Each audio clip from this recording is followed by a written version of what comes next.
92.5. Brooke and Jubal's second date update. Today's second date update is going to be a little confusing, so I need you to follow along. The guy on the phone today wants us to call a girl, but not to find out what went wrong on their date and ask her out again. Okay. He wants to call this girl to ask her friend out. No, Sort he of. can't do that. No, A girl that no, he went out he with? can do that. He can do it. Once you hear the story, you'll understand. Kurt, how are you?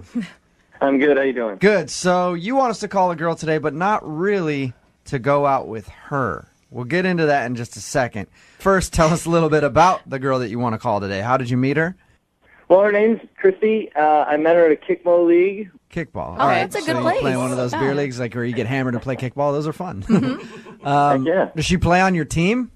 No, she doesn't. Okay. She's on the other team. And All you, right. Oh, you just, rivals. you just noticed her? Or, I mean, what stood out about her? What's that out about her? A little bit of her uniform. That might have been a little bit of it. Nice. What? She's a nice body. Yeah. Oh, I get it. He's trying to be sly. Did you flirt with her by like nailing her as she's trying to run to first base? You know how I meant that. I always flirt with girls by nailing them. Yeah. I did try to chat her up a little bit whenever I play mostly over on third, so that's a good place to be. Right. Yeah. Nice. So if she'd make it over there, I'd chat her up a little bit. But that's all, really. And what's her name, by the way? Christy. Christy. Christy. Okay. And so you ended up asking her out, and you guys went on a date.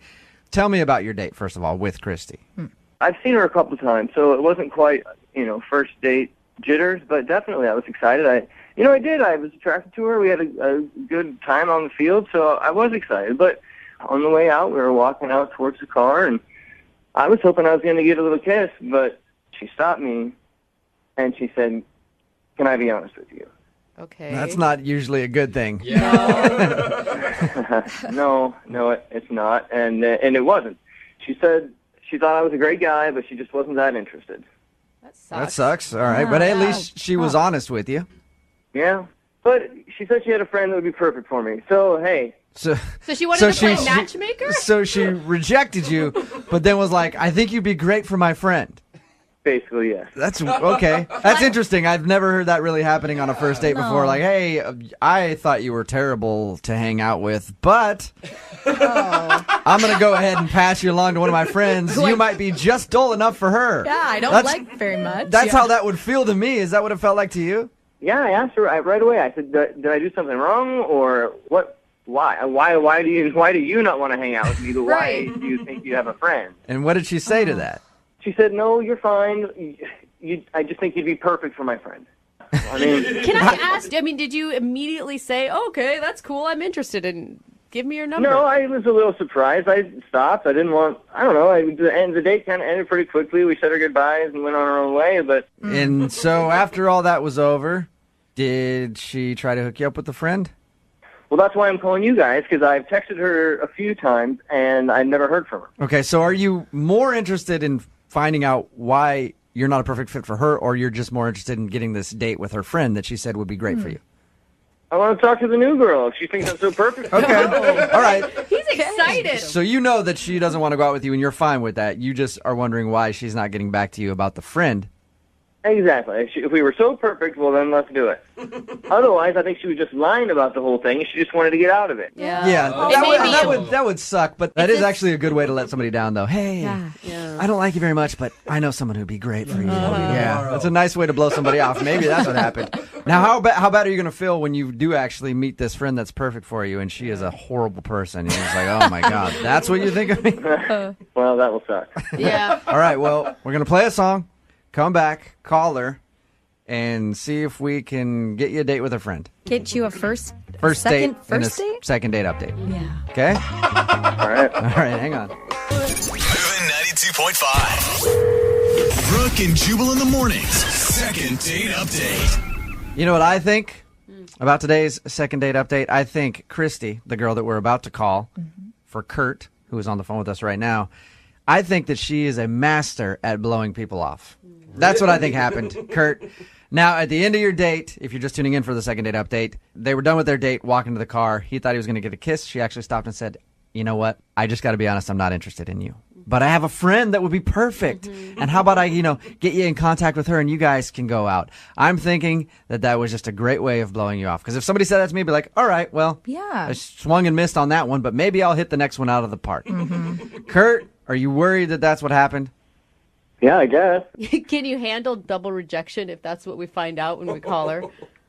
I mean, I've already had one, so, I mean, if she's just blowing me off, I think it's rude. I think I don't know, what's so hard about just being honest with somebody? Yeah. Yeah, I mean, Tell me. well, and then stringing you on to say that she has Yeah. somebody else who'd be perfect for you. That actually would be a terrible way to blow somebody off. And just keep doing it to him, too. Well, that friend canceled, but I've got a third friend that would be amazing for Yeah. you. Maybe on the bright side, she's just taking a little bit of time because she has to check with her friend to make sure it's okay that she shares the information, that she sets you guys up. Maybe?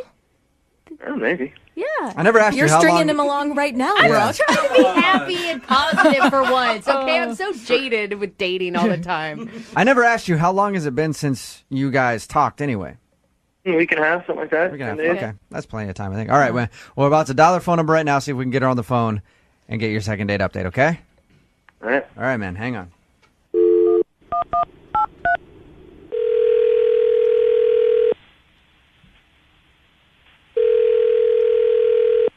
Hello, Hi, is Christy there? this is her. Hey, Christy, how are you? This is Jubal from Brooke and Jubal in the morning. Sorry, who? Jubal? J-U-B as in boy, A-L, from Brooke and Jubal in the morning. Okay, How are you? I'm okay. Why? Am I calling? Yeah. I like how we know each other so well I could finish your sentence, Christy. Beautiful. I'm calling you because somebody recently emailed our show about you. Somebody that you went on a date with because you kind of blew him off after your date. Okay. And they are wondering why. His name is Kurt. Yeah. Okay. So you remember going out with Kurt. Kurt told us a little bit about your date. He said that you were honest with him and told him that you weren't interested. But then you also said that you had a friend who was perfect for him and you'd get him in contact with her, and you haven't done that. So he's thinking that you lied to him and you didn't actually have a friend. It was just the easiest way to get out of the date. No. No, I do have a friend. Oh, good. So then why has it taken so long? Or did Kurt jump the gun and get in contact too quick with us? Well, Kurt's a very, very nice guy. Okay. Okay, let me put this in the best terms, I guess. He's very simple. He's a very simple man. Does that mean like stupid, or does that mean just like Aw. Like he doesn't know how to use like yeah? technology. What do you mean by simple? Well, okay. I went to college, graduated. I'm educated. Kurt is not. Dude, that's Okay, not- so you think that Kurt is dumb. dumb. I didn't say that. You did. Okay. All right. Hey, you know what? I've been out with a lot of people. I've dated a lot of people for years that were stupid. Sometimes that happens, but you still wanted to set him up with your friend? Maybe she's dumb. Well, okay. I got in touch with my friend. Okay. I showed her a Facebook picture of him. Okay. Okay. Did you like sell him? Did you say, "Hey, he's really nice"? You didn't put the dumb part in there, right? No. I just Okay. said, I have a friend who would be perfect for you. Okay. Because she's not exactly on... Jeez. All right. So she's kind of a dummy too. So you were trying to hook them both up. Hey, Yeah. you know what, Christy? I appreciate your honesty. Thank you for staying on the phone with us and telling us about your Albert date with Kurt. Einstein over here. So Everyone around her is just idiots. Yeah. So you were trying to hook him up with one of your friends that you felt like was more More his style, more suited for him. his league. More suited. We'll Yeah, say okay. league and be nice about it. All right. Riding the same bus together. Okay. The one that's not very long. We What get did, it. what So did what she did say she when she showed her the picture? Well, she was not interested. based on looks? She just thought he was ugly? She said he was pretty dorky, and he had weird eyes. Weird eyes. Okay. And Well, probably and real I close kept together. saying, you know what? He's a good guy. Give him a chance. And she just was not into it. Based on looks? Based on looks. Okay. He did not find him very attractive. All right. So you couldn't hook him up with your friend. So that's why you're not getting back to him. Well, I felt bad. And so I actually got in contact with another friend. Okay. You were like a service. Another at this dummy. point. Yeah. Why are you going out of your way to try to hook him up with your friends? Everybody should have somebody. Okay. So you're just trying to be nice and see if you can find him a date since you didn't want to go out with him again. Yes, just trying to be nice. All right. So I got in touch with one of my other friends, and I showed her his Facebook, and she was not interested at all either.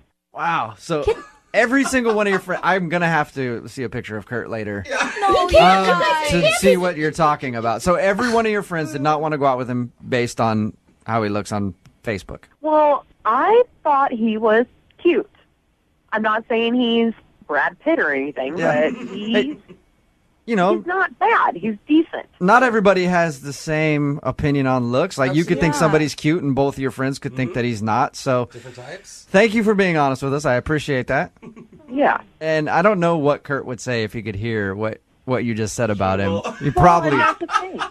What do you say to him? I don't know. You kind of already did though, because Kurt's actually on the phone. Oh, Kurt. Poor Kurt. Hold on. What? Hey, Christy. Oh, Kurt, don't be sad. Oh, God. Now I feel like a complete ass. Thanks a lot. You're welcome.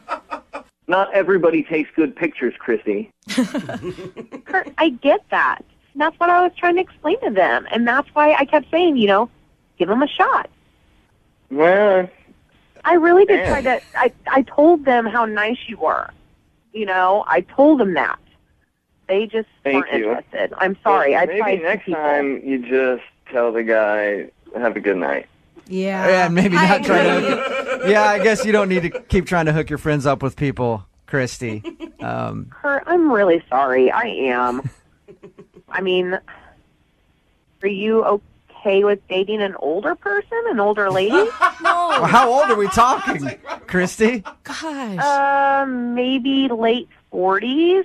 All right, Kurt, are you cool with dating someone in their late 40s? Does that interest you? Because she has another friend she'd like to try to hook you up with. No, I'm gonna Not pass. interested. Hey, Dude, Kurt, if it's what? any consolation, I get called ugly all the time by our listeners. All the time. Yeah, true. That's Like true. it's nonstop. He gets So- ugly and short. Yeah, I get ugly, short, and kind of dumb sometimes too. So it's fine. You just have to learn to deal with it and move on. Have some confidence in yourself. You know that you're not an ugly dude. Christy went out with you, said that you were good looking. So there you go. There are people that think you're attractive. There are some people that don't think you're attractive. It just happen to be more people that think you're unattractive than. And then Hey, don't remind him of that yeah, part. And sorry then about those that. dumb comments, just, wash those away. And yeah, and you know your intelligence level. If you feel like you're a smart guy, whatever. But have some confidence in yourself. Don't let this phone call beat you down. Yeah, screw it. Whatever. I called you guys. I was taking the chance, so hell yeah, man.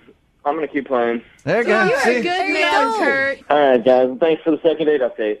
Yeah, man. Thank you for your email. If you ever go out on a date and same thing happens again, go ahead and shoot us an email. We'll do a second date update for you again. Yeah. I'll think about it. All right. Hey, and you know what? We've got a lot of really ugly, dumb listeners out there. And I'd love to set you up with one of them. If you're ugly and dumb, text us 78592. If you can type it in, we'll get you a date with Kurt. How about that? Type it in. Brooke and Jubal in the morning. Because you know I'm all about that bass, no trouble.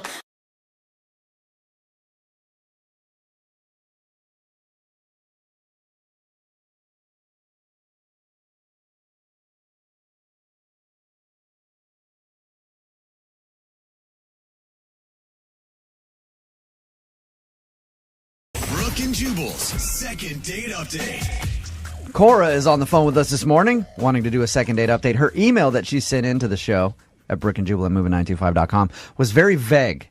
She said, if you call me to do a second date update, I'll give you the entire story. But it's something very embarrassing, and I don't even want to share it on the radio.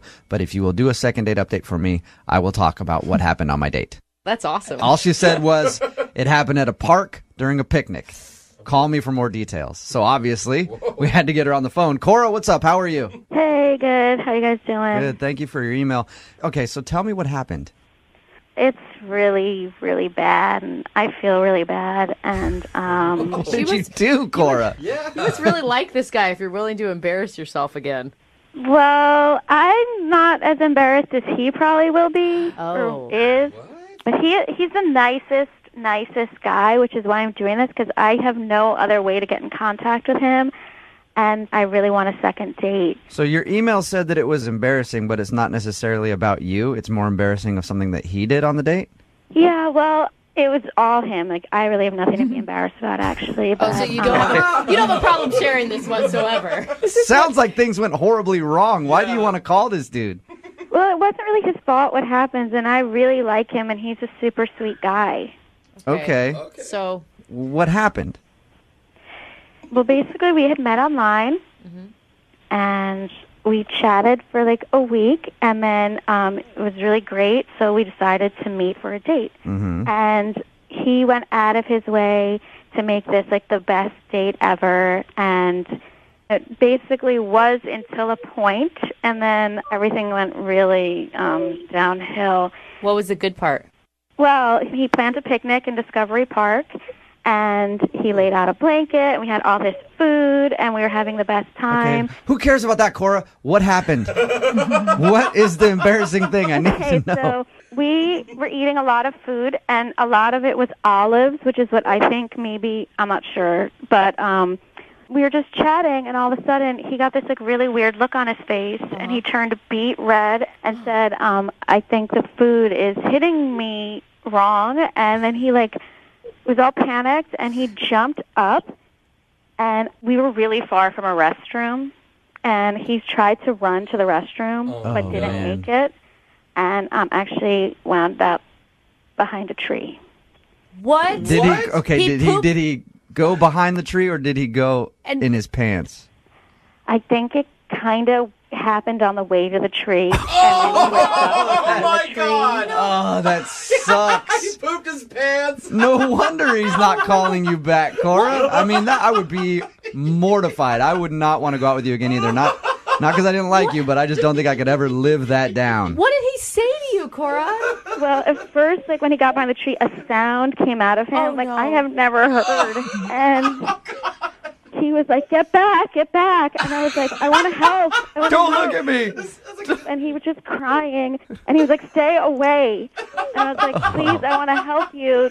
I know it's embarrassing, but it's human. I'll help you. I'm like, I don't know what to do, though. He said, I don't either. Just go away. Yelling from behind the tree. So I decided to get like the best thing. So I went back to the picnic area and like grabbed the picnic blanket. Yeah. And just like threw it to him behind the tree. What a nightmare. And what did he do after that? He like had to take off like all his clothes, even his shirt. I guess it like went up his back or something. Oh my God, this is amazing. You really want to go out with this guy again? Well, it was. I feel so bad for him because he was the nicest guy, Yeah. and before this point, it was like the best date. And this is human. I mean, it could almost happen to anybody. And I don't know. So That's very understanding of you, Cora. I think if most people went out on a first date and somebody messed themselves this badly, they wouldn't even want to talk to them again, ever. What did he do with the blanket? Turn it into like a human diaper or something? well, not a diaper. He like wraps it around him, almost like himself, like a toga, kind of like a toga. Like So I'm guessing the date was done at that point. Well, yeah. So it was a mess, and so I drove his car back to my car, and he sat in the back seat. Oh, and God. it did smell a little bit. Dude, Cora, don't you think he's going to be even more humiliated to know that this story has been told on the radio? That's why I didn't really want to do it on the radio, but I've tried texting and calling him and emailing him, and he will not respond. He even pulled his profile down off the site Oh, where no. I originally met him, and Was he like apologetic after? What was he like? he was super embarrassed, and he was like whimpering, and he was still like feeling sick, and he was like all flushed and obviously man. completely humiliated. Yeah. And I just felt really bad, but like I know it sounds disgusting, and it is disgusting, but you have to understand, before that, the date was magical. You know what I mean? And I just had such a connection with him, and he was such a great guy that, like, I would hate because somebody got sick, like, lose what could be, you know, and talk about the best first date story ever. No. I mean, you'd be telling that to your grandkids. That he never ever once told. Yeah. All right, well, we'll play a song, come back, Oh, my God. see if we can get him on the phone and get your second date update, okay, Cora? I'm hoping that, like, maybe he'll answer when you guys call. Yeah, hopefully. If he doesn't, I don't care. I still think we're all better people for having heard that story. So we'll play a song, come back, call him, and see if we can get him on the phone, all right? Okay. All right, hang on. Moving 92.5. Brooke and Jubal in the mornings. Second date update. It'll be interesting to see if this guy even answers his phone when we call him for a second date update. Because if I was him, Cora, I probably would have moved out of the country by now after what happened on your first date. Oh, no. I hope he answers. If you're just tuning in for the second date update, Cora told us a fabulous story about her first date with, we didn't even get his name after, what's his name? Kenny. Kenny, okay. She told us a fabulous story about her first date with Kenny that ended with him behind a tree going to the bathroom all over himself because he ate something that didn't agree with his stomach. They were out on a picnic, and all of a sudden he got like a weird look on his face, tried to make it to the bathroom, couldn't get there in time, and carnage ensued after that. So it's probably the most embarrassing thing we've ever heard of. We're going to call him right now, see if we can get him on the phone. Okay. And hopefully he will talk to us because he's obviously embarrassed. Yeah. And I'm going to try to smooth it over because you know he's going to be a little upset. If he's this embarrassed where he won't answer your phone, he's going to be embarrassed that we're even calling him to put this on the radio. I know, but I don't feel like I had any choice. What was I supposed to do? What was the last thing he said to you as he exited your car wrapped in a blanket as a toga? Sorry. Just I'm sorry. just sorry. That's the last thing you heard from him. Oh, man. That's so All right. sad. I'm going to dial That's so funny. Kenny's phone number right now, see if we can get him on the phone. Here we go.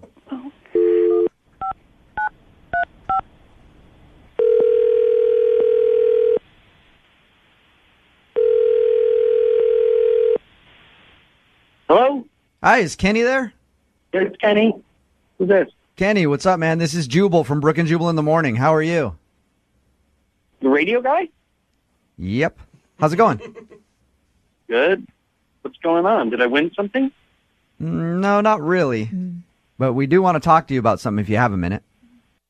I guess. Well, we have a mutual friend, Okay. and you recently went out on a date with her, and she's not hearing back from you, so she wanted us to call you and see if we could figure out if there is a particular reason that you aren't calling her back. Who is this mutual friend? Do you remember going out on a date with a girl named Cora?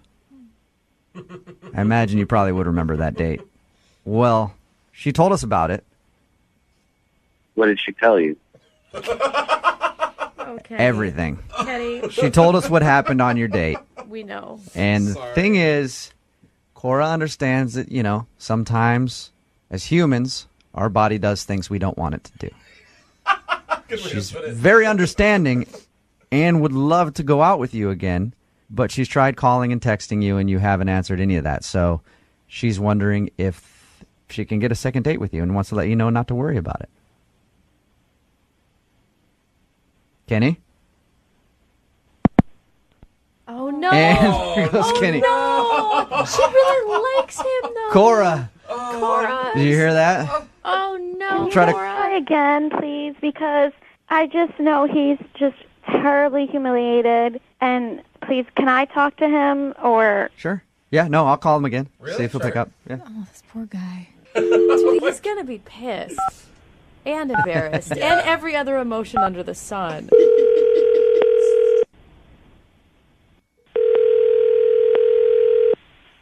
I don't want to talk about it. Kenny, don't hang up, please. I don't want to talk about it. Okay. Hey, I don't all want right. to be on your radio talking about anything Kenny, at all. look, we don't have to go into detail about what happened. All right? I'm sure you already did. I don't appreciate this. We're not Please, Kenny, can you just listen to me for a second? Kenny, that's Cora. She's on the phone. She heard everything that you said before you hung up. She just wants to talk to you for a minute. Listen, I know that things did not go well on that date, and that you shit your pants and that happens in life, and I'm sorry and that happened to you. But I think that before that happened, we were having the best time, and we had such a I'm going to use the word magical connection. You can't just find that. We can't just, please, can I have a second date? I don't want us to just throw out that connection we had because you got sick. Kenny? No, I'm sorry. Please, I why? want to put that. I know it's embarrassing. I want to put that in the past and never think about it again. And if you told a radio station, Christ only knows how many of your friends you told. No, Kenny, I'm hey. sorry, I didn't know what to do. No. I had no other way to get in contact with you. And think about how much I must like you if I'm begging you for a second date after this happened. This is the most embarrassing thing in my life. And to see you is to relive it, and I do not want to relive that. And now I'm talking about it on the radio. But I know how humiliating it was because I was there, and I just feel like we can put it. It'll be a funny story in a few years. Kenny, Cora asked us to call you because we were the only recourse she could think of because you're not answering her call. She likes you that much that she's willing to overlook what happened on your date, which most people wouldn't, and she also went to the lengths to email our show and have us call you just to get a second date with you. Why are you holding it against me because you got sick? I just want to go back to the beginning of our date and pretend this never happened, like the first half of our date, and think about what a great time we were having. I'm not holding it against you that I got sick. I do not want to relive that moment. It is the worst moment of my life, and I would like to never think of it again, never speak of it again. And you were talking about it on the radio. Hey, but Kenny, Cora is willing to look past all that horrible stuff that happened. She's not going to remind you about it. I'm not willing to look past it. Yeah, but I didn't do anything. Kenny, the thing is, nobody's making fun of you. We're laughing at the story, and it's funny. Laughing in the back. I can't help it. I know, because he thinks laughing. He thinks poop's always funny. I'm sorry. We've had a lot of douchebags on this segment that have ruined their image for the entire city of Seattle. You have done nothing like that at all. You had, you got sick. Kenny, we can laugh about it together and just put it behind us. It could happen to anybody. I don't want to relive it with somebody. But we'll just forget it. Let's just forget about it. Kenny, what if she agrees to never bring it up? She wants to go out with you again this bad. I'll never bring it up again, Kenny. I will never bring it up again. We can just pretend it never happened. But I did like you a lot, and I was having a great time until I screwed the whole thing up. See, that's just it, Kenny. You feel like you screwed the whole thing up, but obviously you didn't. Mm-hmm. It's not your fault, Kenny. It's not like you planned to get sick like that. Everything you planned was amazing. It was like the best date ever. A picnic, no guy even does that. Who even does that? You did everything amazing. It's not your fault. Oh, my God. Kenny, look, it's embarrassing what happened, right? I've done a lot of embarrassing things in my time, and I've learned all you got to do is just embrace it and stop fighting it. It happened. Go out with her again. See if you guys hit it off. You were having a fun time until you got sick. Just give it one more shot. We will pay for a second date. We'll pay for you guys to go out again. All right, fine. I will give it one more shot. Yes! Way to go, Kenny! As long as we never talk about it again, I guess I can see how we can do it together. Yes. All right. I promise we never have to bring this up ever again. That right there is the last word on it, right there. All right. That was it. Kenny, thank you very much, man. And I think that you're going to be happy with your decision to go out with Cora again. Listen, I'm sorry you guys getting mad at you, and I just felt ambushed. And it's all good, man. Hey, it's embarrassing. Mm-hmm. All right. We'll have Cora call you, okay? All right. All right, man. Oh, yay, Kenny. Thank you, Kenny. Take care. I just wanted Kenny off the phone so we could make one more joke about it before. Brooke and Jubal in the morning. Text in at 78592. Okay, when is the real Jubal coming back? Lots of people surprised at how nice I was to the guy in the second date update. Kenny, if you just tuned in, Cora wanted us to call Kenny find out, well, she knew why he wasn't calling back. He had an accident on their first date. It was more than an accident. Yeah, I mean, the most embarrassing thing ever. Kenny pooped himself on the date behind a tree. Like they were eating. He had some sort of reaction. Maybe he has IBS. I don't know. We didn't get into it. But anyway, he tried to make it to a bathroom. Couldn't do it. My favorite part of her description of the date was how he was behind the tree yelling at her, "Don't go, get away. Stand back." He's trying to disarm a bomb or something. Save yourself. At the end of the second date, though, he agreed to finally go out with her again. The only reason he didn't want to go out with her is because he was embarrassed and didn't want to talk about it. I cannot believe still that this poop story ended up being a sweet romantic tale. I know. I mean, it really did. I would never, ever see that girl again if this was me, dude. There's no way. You can't get over that. You can. It would be tough. It would be tough to continue dating her. And that's why everybody's like, why didn't you make fun of him more, Jubal? At the end, I'm like, listen, I'm grown. I've been grown a long time, but I've also done the same thing as him a lot, you know? Pooped yourself? Yeah. As old as like 27. Really? So, yeah. Oh, okay. And that's why I told. So there, I have could relate to him. You have empathy for pooping yourself. Yes, I do. There's not a lot of things that I feel for in life, but people who have accidents like that, I understand the pain and the embarrassment that you go through. You can't even say we've all been there. You can just tell him, hey, man, me and you've been there. That's why I told him. I said, hey, I've had a lot of embarrassing things like that happen to me. You just have to embrace it. See, if it happened in studio, I don't even think that I could come back. Really? You'd be gone? See, I'm with Brooke. One of the worst times, I was 15 years old. You're not supposed to do that at 15, but I was excited because I was like at some tide pools searching for things with my parents. Oh, no. You just really didn't know how to express emotion? When I get excited, I have to do that, and I didn't, and I did it, and then I tried to play it off when we're riding back in the car, and my dad's like, dude, did you just... No wonder. You're 15 years old. You're in high school. You should be able to find a bathroom. No wonder our boss wants you to be more excited about stuff and you're not. Yeah, Please exactly. don't. Now people know why I'm not excited. Yeah. It's bad if I get excited. Yeah.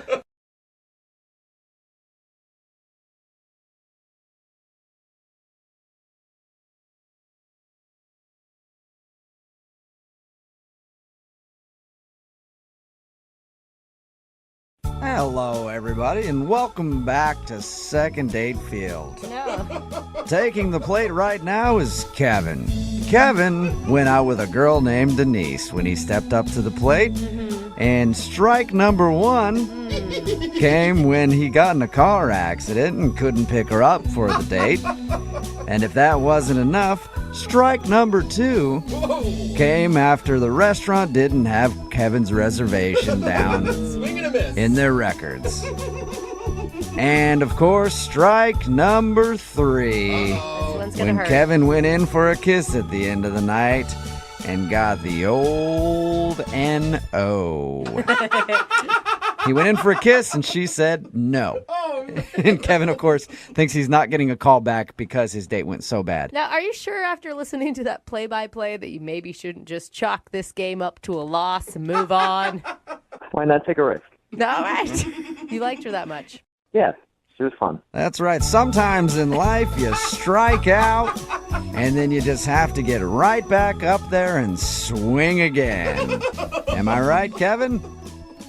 Sounds good. All right. Let's hope you don't get sent back down to the minor leagues. All right, you ready? Let's do it. He's like, yes, I've been ready for a long time, but I want you all to shut up already. Yeah, I'm glad you said it, not me. All right, here we go, Kevin.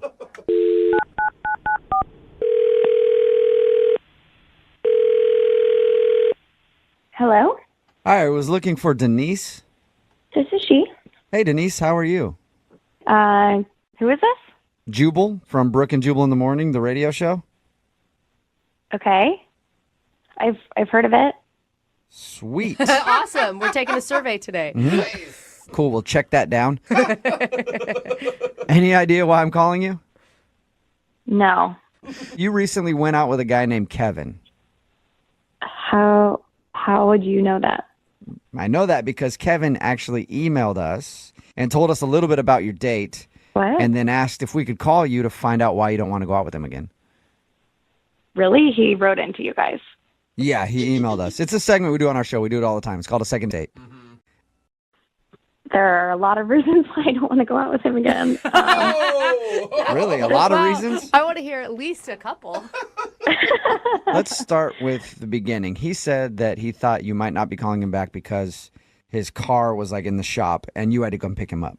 Yeah, I mean, it worked out. Like, I have a car. It was fine. I understand when people get in, like, accidents. Like, obviously, he didn't plan for that. Yeah. Hopefully, it's not, like, a thing that happens all the time, because then that's, like, a whole nother issue. Right. But what else did he tell you about the date? He said that you guys had dinner, shared dessert, and then you drove him back to his place. Yeah. And he tried to get a kiss, and you were just like, nope. No way.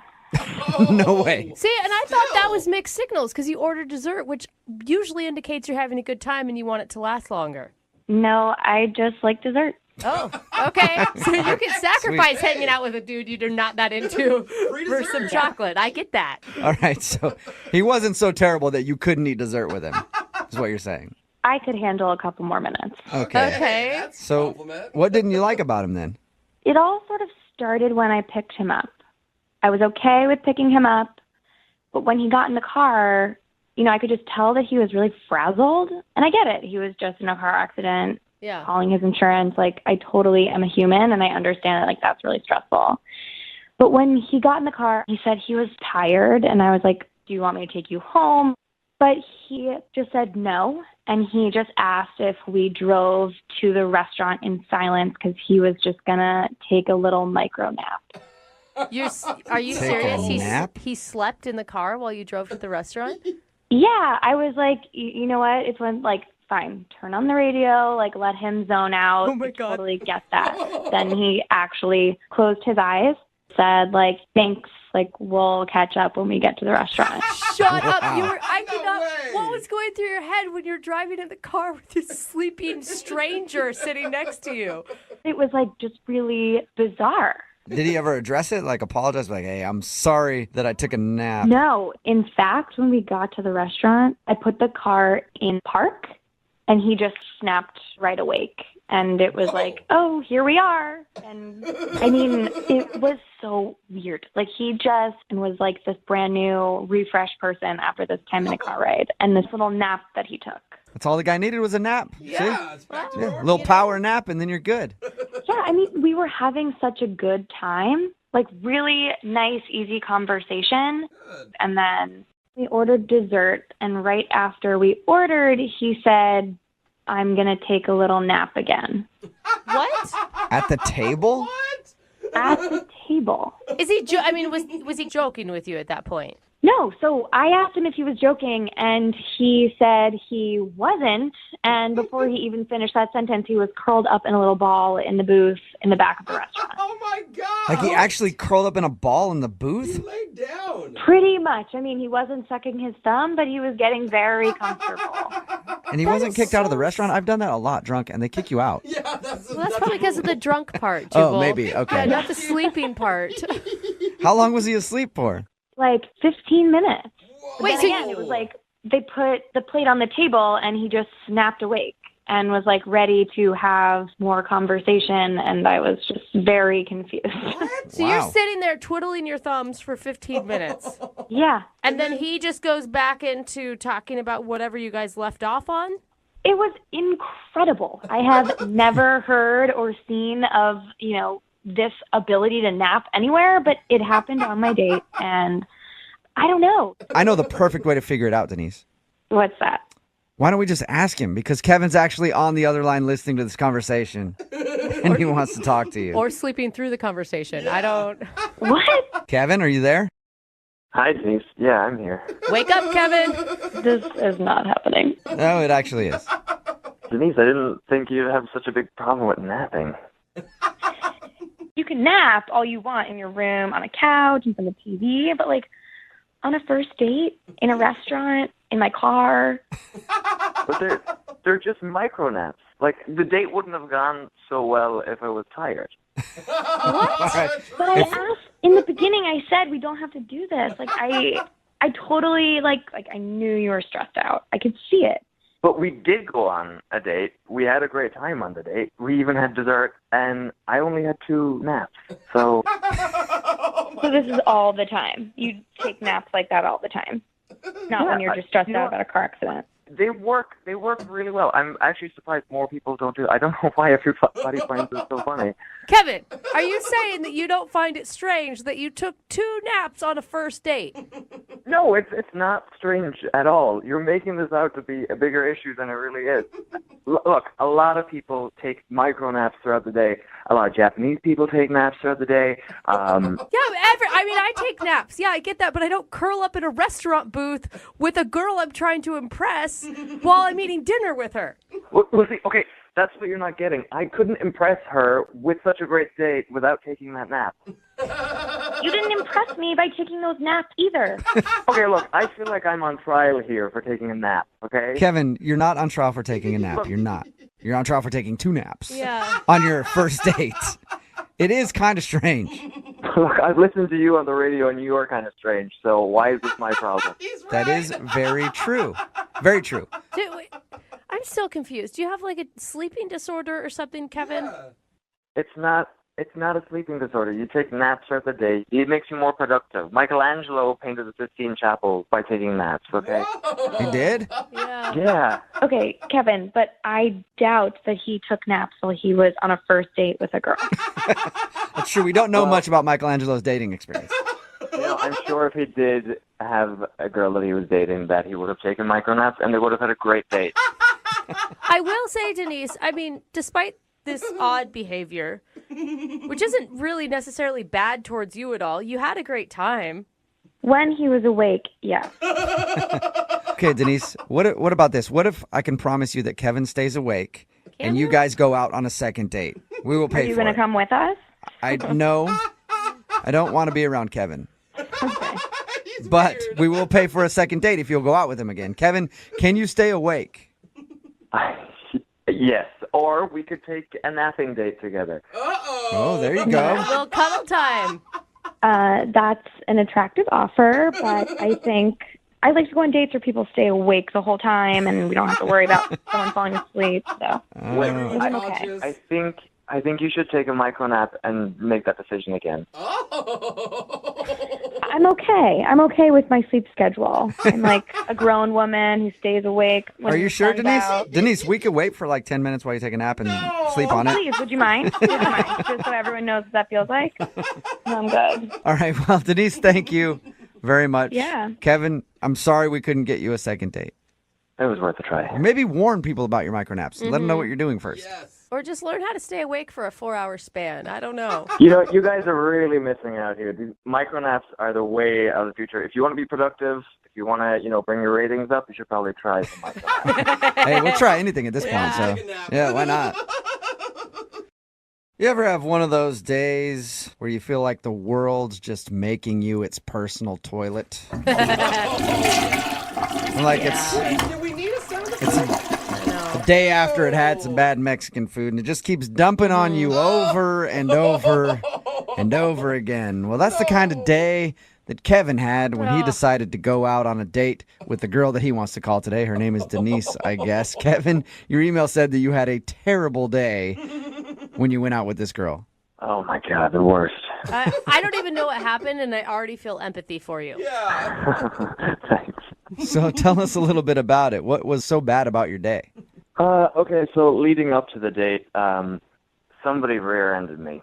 Ooh. So I had to bring the car into the shop. Yeah. So I didn't have a car to bring her on the date. Oh, that sucks. Okay. But she's got to be understanding of that. Like, you gave her a heads up, right? Well, yeah, I had given her a heads up, but it was, last minute, like 2 hours before the date.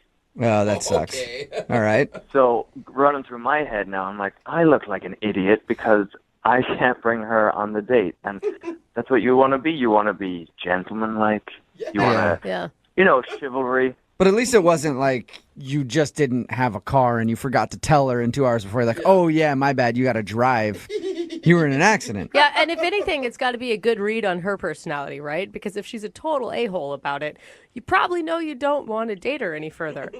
Well, yeah, that's a really good point because people also tend to judge you on first dates. Yeah. I mean, you're going out on a first date with somebody, that's always when they're looking at you most critically. Absolutely. So what else happened? I mean, was that the terrible bad thing that happened to you that day? Well, that was pretty bad because then I had to call her and ask her to come pick me up. Oh, all right. That's rough. So it started out being, hey, I'll pick you up at 7. And then it was, I got in a car accident. Can you come pick me up at 7? Right, and then how bad does it look if I'm opening the door of her car to, get her to say it? Yeah. Did you do that? Did you actually go and open her car door? Yeah, I did it as a joke to kind of break the ice. All right, that's funny. That's a good move, sir. Good move. She thought it was funny. That's good. So we get to the restaurant, and then to make my day even worse, they didn't have my reservation on file. No. Are you? That sucks. Because now it looks like you didn't even make a reservation. I know. So it looks even worse on my behalf because here I am trying to be really organized for this date, and she's kind of looking at me as if to say, who is this guy? Yeah, I would start to not believe any of your story at this point. Like, yeah, that's exactly what I thought she was thinking. You kind of look at somebody's face and you see their eyes kind of drifting to the side, like, oh my god. Okay, sure, your car's in the shop. Yeah, all right, sure, you made a reservation. oh, look at that. Somehow. What's next? You forgot your credit card and she has to pay. Imagine that. No, I had my credit card with me, so it was fine. Okay, good. I'm glad we at least got that worked out. Where'd you guys end up eating? Did you go somewhere else? Well, no, we actually got to stay at that restaurant because they had a space at the back of the restaurant right by the kitchen. Oh, one of the good tables. Yeah. So how was dinner once you finally got in there? It was actually really good. Yeah, we had a great time. We had just talked the entire time. We kind of put our cell phones to the side. You know how you stack your cell phones so that the first person to answer a cell phone typically pays for the meal? That's what we were kind of joking about. Oh, I've never played that game. That sounds fun. Oh, yeah, it's really efficient. It gets people off their phones really quick. Yeah, I bet. So wait, you were actually going to make her pay if she answered a text message before you? And Well, you were the one to ask her out? I was going to pay anyway, but it was just kind of incentive for us to really keep communication. Like a fun icebreaker, sort of. That sounds good. Yeah. So we finished the meal, we get to dessert, and we actually had dessert, which is a great sign on a date because that means, you can just talk over dessert. You never want to eat dessert fast. You don't want to be that person. No, it means that she wants to stay longer and actually talk to you because if she's having a horrible time, she's not going to order dessert. Yeah, let's get the check. Right. Exactly. So afterwards, we paid the bill, and she drives me home. Yep, that's right. Oh, she had to drive because you didn't have your car. Yeah. So did you guys kiss or anything? Was she a gentlewoman and walked you to the door? Well, here's the thing. I had joked. I was like, hey, do you want to walk me to the door? And she didn't. And she didn't? She turned you down? What'd she say? She was like, no, I'm good. So I was like, okay. So I tried to wrap the night up quickly, and I leaned in for a kiss, and she was like, maybe next time. Yeah. You should have known when she said no to the door walk that she didn't want the kiss. Like, that's why she said no. Well, I was trying to compromise. I was like, we can stay in the car. So you ended with no kiss and her saying, no, I'm good, to walking you to the door. Sounds like she might have not been having as good of a time as you thought she had. I'm not going to lie. I felt like she was sending you mixed signals, ordering the dessert and then not going in for the kiss at the end. Yeah, that's what I thought. Why do you think she's not calling you back?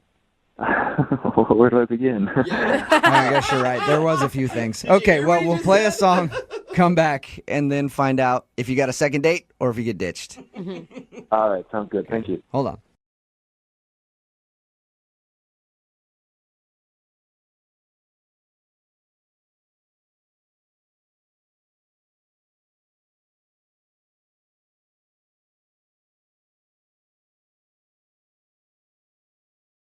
Store. Brooke and Jubal's second date update. You know what always makes for a fun first date? Huh. Putting on somebody else's disgusting sweat-stained shoes. What? Ew. And then putting your fingers in bacteria-filled holes. What the? And drinking really crappy beer out of glasses that probably haven't been washed in months. Of course, I'm talking about bowling. Bowling is always a great first date. And Tommy's on the phone, and apparently that's what he did on his first date from a girl who's not calling him back now. What's up, Tommy? Hey, how you guys doing? God, he really set you up for a real romantic setting there, buddy. Yeah, you make me sound like a chump. Yeah. Making you sound like a chump. That's just what bowling is. It's full of bacteria. full of bacteria. You know what, though? I thought it was a pretty good idea for a first date. I think it's a great idea. There's an activity. There's alcohol. You can't go wrong. I wasn't saying it was a bad idea. I just said it's disgusting. Yeah, I mean, it's still fun. I bowl myself, but, then I delouse after. But, they always spray that stuff in the shoes first. Ugh, like I it don't works. think that does anything. I think that's just deodorizer. Yeah. All right, before we talk about your actual date, tell us a little bit about the girl you want to call today. What's her name? Her name's Hope. Hope. Okay. And I did have Hope. And how'd you meet her? She was tagged in an Instagram photo I liked, and she just looked really hot. She had a great smile. She had a great body. And so I DM'd her, I messaged her, and she responded. That sounds like modern romance. Right? Yeah. So then you guys went bowling. Obviously, that's what your email said. How was bowling? It was low-key. We got some fries. We got that bad beer that you were talking about. There was only one bit that kind of was a little bit embarrassing, to tell you the truth. We get shoes, whatever, and we go and we're like, let's go pick out our balls. And I come back. I got like an 11 or 12. I can't remember. She's got like a 14 or 15. She has a heavier ball than I do. Oh, so you're embarrassed because she's stronger than you are, apparently. Well, I don't like to say stronger. I just think maybe she's just a better bowler than me. That is a really heavy ball. Yeah. I thought so, and it's not like she's like a bodybuilder or anything. Anyway, so there was a moment there where I'm like, oh, really? You're throwing a 14? Did she make fun of your small ball? Not small, just lighter. Okay, did she make fun of your lighter ball? Maybe a little bit, but it was all in good nature. I thought it was pretty funny. Okay. I don't think that any woman has ever said, I can't go out with him again. He only bowls with an 11-pound ball. I actually would argue with you on that. Really? I feel like that probably has been said before. If you were super into bowling, I feel like somebody would care about that. Was she good at bowling? Yeah, she was good. Really? Okay, so maybe it did turn her off. Maybe she's a big-time bowler, and she's like, dude, I don't have any chance. I mean, she did beat me, but we did place a little bet on the game just for fun. Like whoever won pays for like the next round. And I mean, I want to kind of say I let her win, but I would be kind of lying if I said that. So she beat you, bro. Yeah, she beat me. All right. Again, but then I got to pay for the drinks as well. It's like perfect. It doesn't sound like anything that would turn somebody off to me. No, me neither. We had a blast. So everything went well, or was there anything else that you feel like could have turned her off? I mean, that was it. Like the conversation was flowing, everything was great. But when I asked if she wanted to go have dinner or something, because we were just having like fries and drinks, and I was thinking like, yo, you want to go have dinner? She said she already had plans after, which to me was a little weird. Yeah, that's weird. I don't know. Yeah. I think some people do that just so that... As an out? No, Yeah, not that's what I necessarily. It could also be because they want to like leave you wanting more and not spend all night with you. Yeah, you but know, if they have a good time, wouldn't they want to stay? or maybe they have a really busy schedule and they just can't fit in bowling anywhere else. Yeah, but usually those people will call you back. Yeah. And Well, it sounds like Tommy hasn't gotten a call back. trying to give hope for hope. Anyway, I thought we had a blast, and I wanted it to keep going, and she had to duck out. And so that's kind of where it was left. Okay, and have you heard from her? Not yet. Nothing. At all, okay. And you've tried to reach out to her? Yes. But, I'm still got hope. All right. We're going to do a lot of those Well- today, aren't we? Yeah, okay. I mean, it's kind of built in, isn't it? Yeah, it is. It is really easy, and that's how we like to do things. So that's Yeah. cool. Thanks for that. All right, we'll play a song, come back, and then call her and get... Point 5.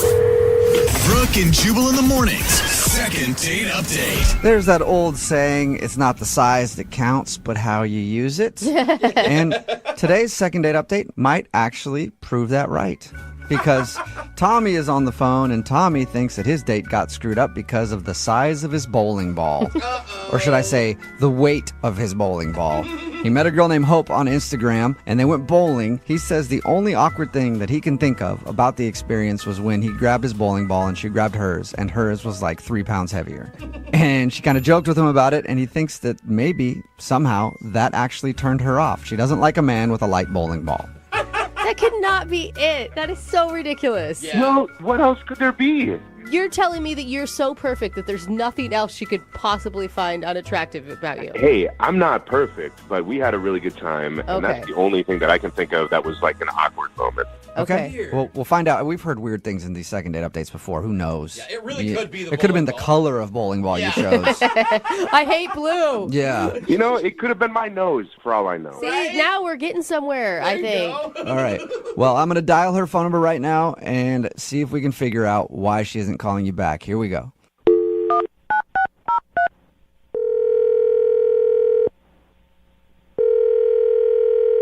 Jessica, I'm leaving right now. Like, right this second. I'm out the door. Hello? Hello? Yeah. Hi. I was looking for Hope. Wait, who's this? This is Jubal from Brooke and Jubal in the morning. It sounds like you were expecting a Jessica, though. I thought this was her. What? Yeah, no, this isn't Jessica. I do go by that name sometimes, but not in these.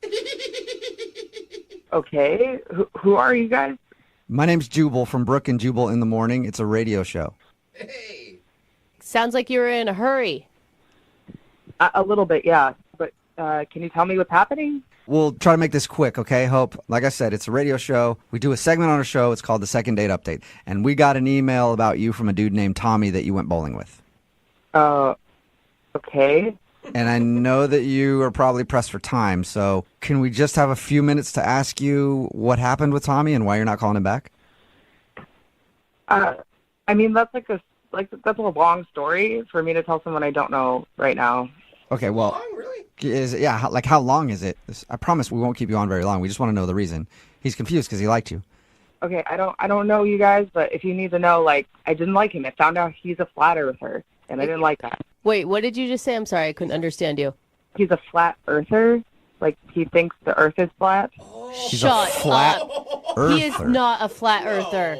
Yeah, we went bowling together, and when I got my ball, it was a bright blue ball, and, I was just like, oh my God, it looks like a globe. It looks like the earth. Yeah. And he goes, yeah, that the earth is flat.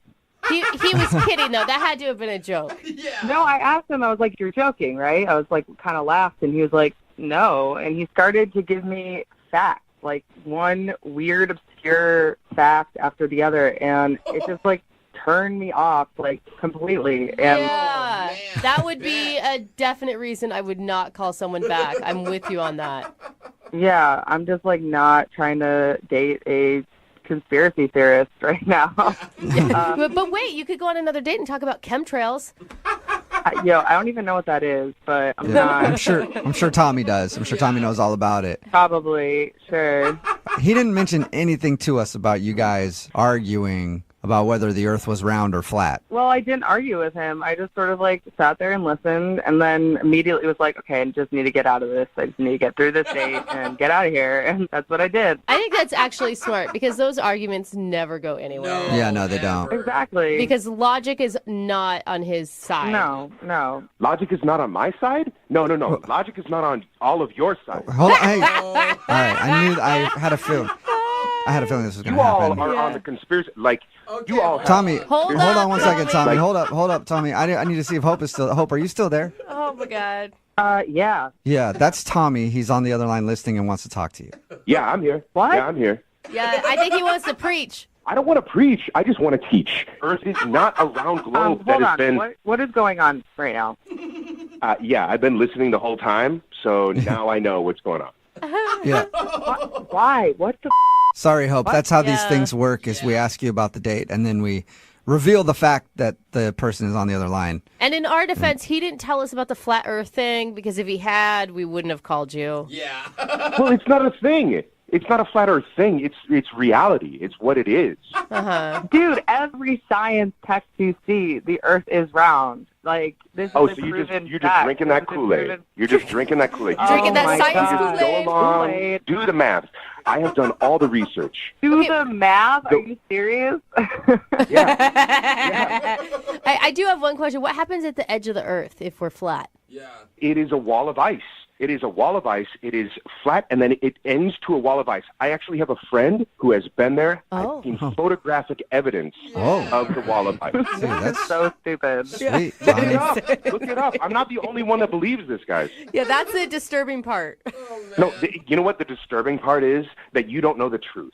Like, and that you are just living in ignorance, Hope. Like, Dude, I feel bad for you. No, this is why I didn't even want to argue with you on the date. It's because I knew this is exactly what would happen. Is you're just going to hammer me with all these weird, obscure, you had a friend of a friend of a friend who's seen this wall of ice. I don't want to No, he's my friend. He's actually my friend, like my really good friend. I've seen photos. I don't care. I do not care. This is what I wanted to avoid. This is why I didn't want to even talk about use your eyes. Use your eyes, Hope. The world. You use your eyes. Like you. Oh, my God. You don't see like a bend. The horizon is flat. There's no arc. Okay, Tommy, you're literally, like, speaking to nobody. Like, I'm not going to be swayed to, like, believe the Earth is flat because you're arguing with me. You know what I mean? Like, have you been to space? Have you seen the round Earth? Have you been to space? No, I haven't been to space, but I do have a friend who's been to space, and he has seen it.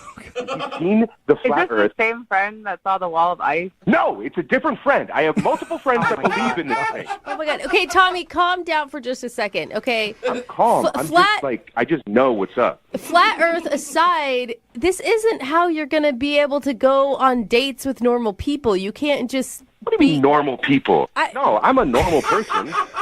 But you're just arguing. Like, you're arguing for these conspiracy theories. This is never going to get you any success, right, Hope? I feel like you guys are the conspiracy theorists. I'm the one that just knows what's up. You guys are all conspiracy about, like, this round Earth thing. Okay, I didn't want to go out. Every footage you've ever seen of this whatever round Earth, it all comes from NASA. It all comes from government stuff, right? So the only thing that proves the fact that we are on a round Earth is NASA, government. Don't believe it. That's the conspiracy. This is just, like, silly. Like, I didn't want to go out before, and I really don't want to go out with you now. Like, if you're just going to hammer on about how you don't trust the government, like... Hey, it's not just me. Oh, there are, my like, God. A-list celebrities that actually believe this thing, too. It's not just me. And you should like, go there are other bowling people that are with in the know. Go bowling with them.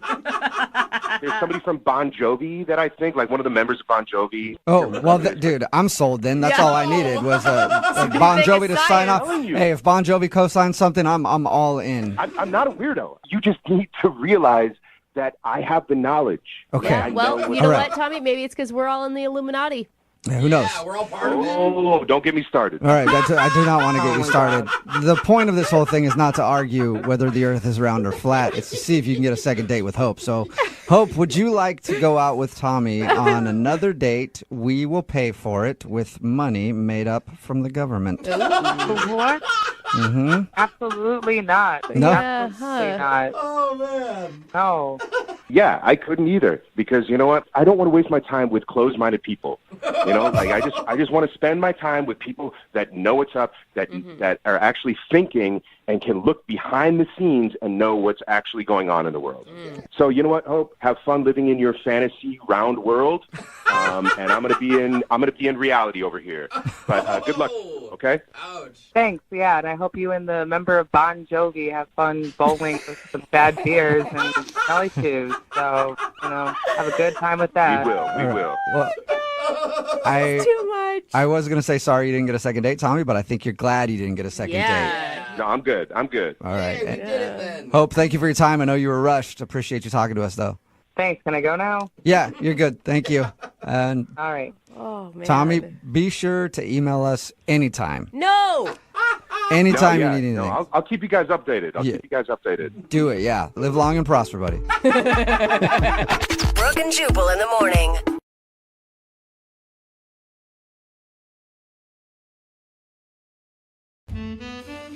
Today is not going to be your traditional second date. Okay. What do you got in store? This is the first time we're going to be proposing a husband swap. Hey, let's do it. The listener and Brooke have both agreed to trade husbands for a weekend. Unfortunately, we can't make it happen because Brooke lost the key to her husband's handcuffs. So we're going to have to go in a different direction here. Shut up. I would not trade my husband for the world. Sorry.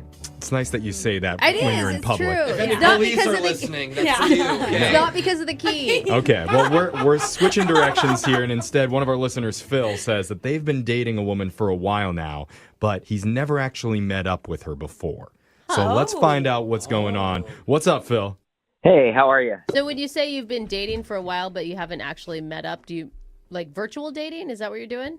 Yeah, we have like phone dates and stuff. You know, I hope it's virtual dating. He's like, no, I've been dating her in my head. Yeah. I don't know. You got to check these days. Well, like, have you Jose. seen her on a camera, maybe? Is that what you mean? She knows you're dating as well is the important question. Yeah.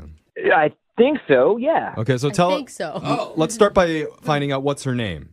Her name is Wendy. Wendy. Okay. And have you seen a live video of Wendy so that you know that she's not like catfishing you or something? Because that would be the automatic first thought of why she wouldn't want to schedule an in-person thing. Mm-hmm.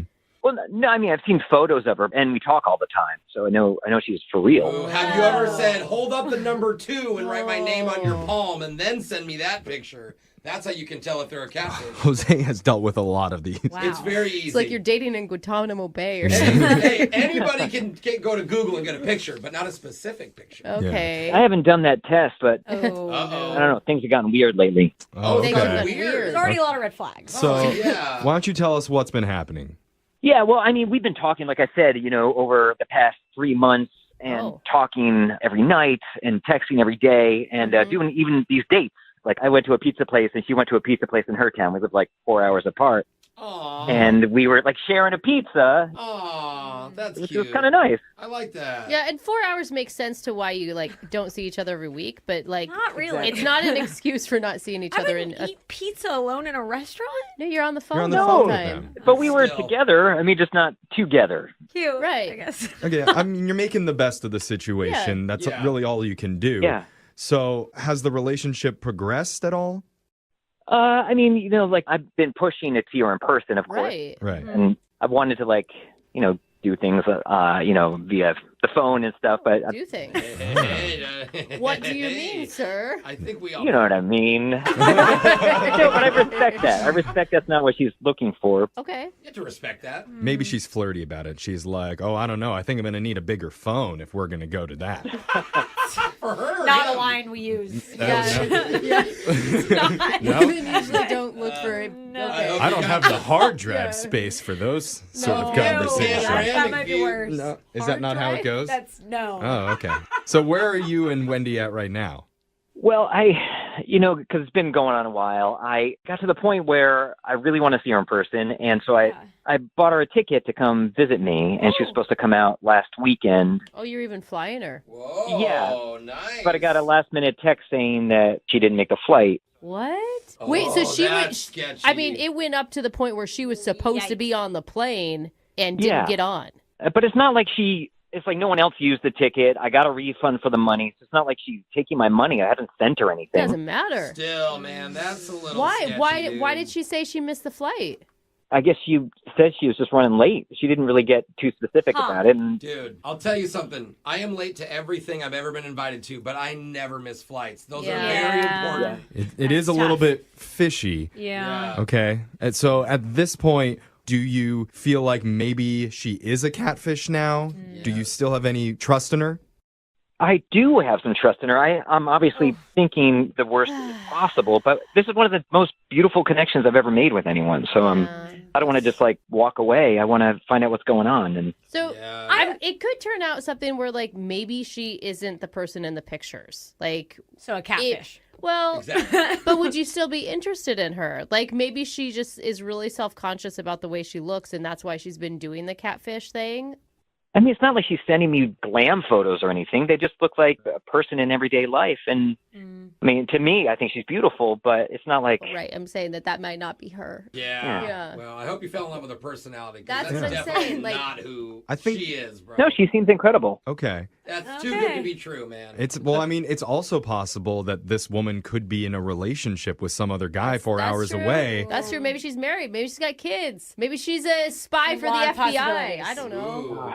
So that's what I'm concerned about, the other relationship. And maybe she has a family or something. I don't know. Okay. Well, this this is a call could be a mystery. way to get some clarity, a little bit of closure, figure out where this relationship is going. I feel like we're on MTV's Catfish. We're the radio catfish people right now. I know. There's We're so gonna much on find the out. line. Why aren't they always nervous about this? I'm really nervous. Oh, okay. Well, we may bust a catfish right after this. I don't even care if she's not a catfish. We're still going to bust her. Yeah, we are. Alexis, calm down. We're going to get her. She might be a nice person. A lot of Or busting not. coming in this next segment. Just hold on. We're going to do it right after this. Here I am. just sitting on the edge of the dock. Oh. Feet hanging off the edge. Yeah. Beautiful sunny day with my line in the water. Just Okay. fishing for cats. Oh, Oh, man. I get it. Uh-oh. Oh, holy pretzel bites. That ain't no catfish. This be a sharkfish, boys. I don't think we can reel her in. Quick. Oh, no. Abandoned ship.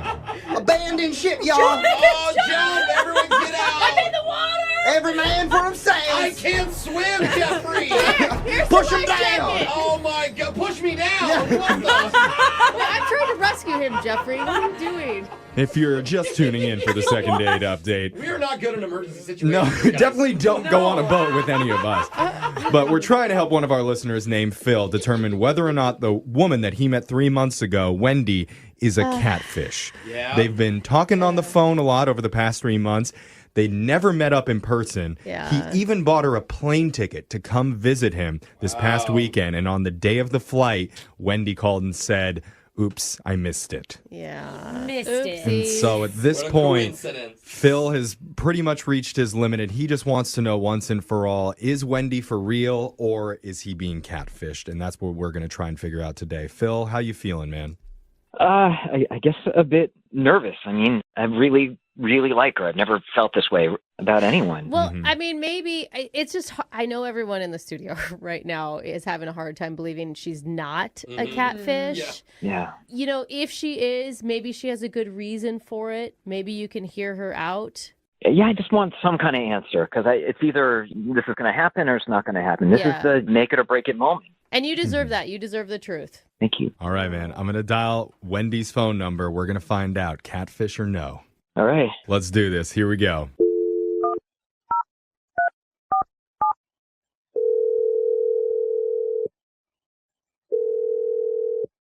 Hello? Hi. You got her! Stop it, Jose. Sorry, I'm Who is I'm it? looking for someone named Wendy. Is this Wendy? Yeah, this is Wendy. Okay. Okay. Hi, Wendy. good. My name's Jeff from the radio show Brooke and Jeffrey in the Morning. What is this about? This is about your dating life. It's a segment that we do on our show called A Second Date. Guys, I'm actually really busy right now, so could you just call back later, maybe? This won't take long. Yeah. Just a couple minutes. And yeah, we only work in the mornings, so we can't really do much later, but we'll make it really fast for you, okay? The guy who wants to get in touch with you, his name is Phil. Phil? Yes. You know him, right? I mean, he thinks you guys have been dating for like 3 months. Well, it's complicated. I don't really know what I can say, what I can't say. You can say everything. I don't know, though. I mean, this is so embarrassing. It's okay. Here, why don't I tell you what we know? We know that you and Phil met online about 3 months ago. You've been talking a lot, and Phil feels like he has a really strong connection with you, and he's been trying to arrange a meetup in person. Yeah, so you found out I didn't get on the plane. Yeah. I mean, you gotta understand. This guy is invested in what he thinks you two have. If you've been lying to him this whole time, you owe it to him to tell the truth. I mean, there's something that he doesn't know, which is that I couldn't get on the plane because I actually live in the same city that Phil lives in. That would make it hard to get on a plane in another city. What do you mean? Yeah, explain. Yeah. Okay, so the pictures I gave Phil online are actually not of me. Knew it! Ambush! Get her! Stop The it. ambush is Stop starting! it. Come on! Stop it, Wendy. Wendy. I promise it's not what you think it is. Just hear me out. Listen. Okay, so Phil and I actually know each other from work. What? Wait, you guys have met in person before and he doesn't realize it? Whoa. We have met in person before, but he doesn't know that I am the one that he's been texting. Oh my God, my mind just got blown. Wait, Okay, why? hold on, yeah. Why? Why are you doing this? What's going on? Okay, so I've had a crush on Phil for the longest time, and, you know, I just didn't think he was interested in me. He never gave me the time of day, so I just tried something, and then it seems like it's backfiring, and I don't know what to do. Snowballed on you. I just feel for you right now. Okay, so basically you've worked with Phil for a long time, had a crush on him, and didn't know any other way to build a connection. Yeah, and I feel like now that we have built this connection, I'm like, how do I tell him the truth? Like, what do you even say? Oh my God. Have you run into him in person since this has been going on? So we don't see each other like super often, but I've seen him like across the hall, like, passing to get coffee or whatever, and it's just like, I just avoid him. Oh my God. It is He to say hi. He's like, look, I'm dating someone. Leave me alone. It's a tough situation to be in on your end. I get where you're coming from, Wendy. I mean, it must feel good to like at least tell somebody what's really going on. Yeah. I mean, it definitely feels good to get it off my chest. Maybe it'll make you feel even better to know that Phil's actually been on the other line listening this entire time. Oh my God. Phil? Deep breath. Hey, Wendy. Hi. Hi. Hi, I'm so embarrassed right now. Oh my God. Yes. Hi. I'm so sorry, Phil. I'm so sorry that you had to find out this way. I can't believe you let me buy you a plane ticket when you're in the same city. I mean, I know. I'm sorry. It just got out of control. Like one thing led to another, and then here we are. I don't know. I really don't know what to say other than I'm super sorry, and I never meant to put you in this weird situation. I'm extremely embarrassed and just like, I'm so sorry. I mean, this is like 3 months of my life, and I just thought, I thought we had something real. I don't know. I truly never meant to waste your time. Oh my God. That's the last thing I would want to do. I really respect you, and I don't know what else to say. Phil, do you know? I mean, you know Wendy now. Then This is marketing, Wendy. Yeah. You always acted like you hated me. What?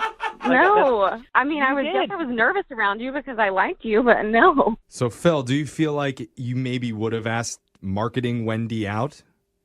I thought she didn't like me, but she's super attractive, yes. But she's super attractive. That's a good answer, Whoa, Phil. Wait, I didn't see that coming. You're hot, Wendy. What? Well, I mean, I appreciate the compliment, but he's definitely coming on a little strong. Oh. What? You've been talking for 3 months. What do you mean coming on strong? Tone down the compliments, Phil. Just say she's okay looking. Wendy, aren't you relieved? Aren't you excited? Like, I thought the whole reason you were using someone else's picture was because you didn't feel good about yourself. Yeah, I mean, I am excited, but it just feels weird because, like, why wouldn't he have asked me out? I don't know. I mean, it just seems weird. He thought you hated him. Yeah. Wendy, I just got to say, I mean, if you are anything like the person I've been speaking to on the phone these past 3 months, and you are the person I've been seeing these past few years, then I'm mad about you. He's mad You're about angry? her. No, not at her. About her. Okay. That's confusing a little It's a bit. step underneath love, you guys. Let me help him. Okay. He really, really likes you. Okay, yeah. I mean, you're coming on a little strong here. What? That's a good thing. I think we're still in the like getting to know each other phase, obviously. For 3 months?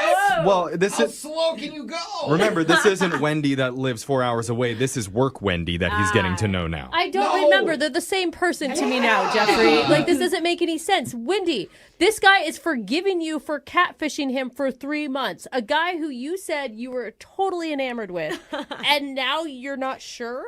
I mean, he just sounds more thirsty than before, so that just gives me such a weird vibe. Weird vibe.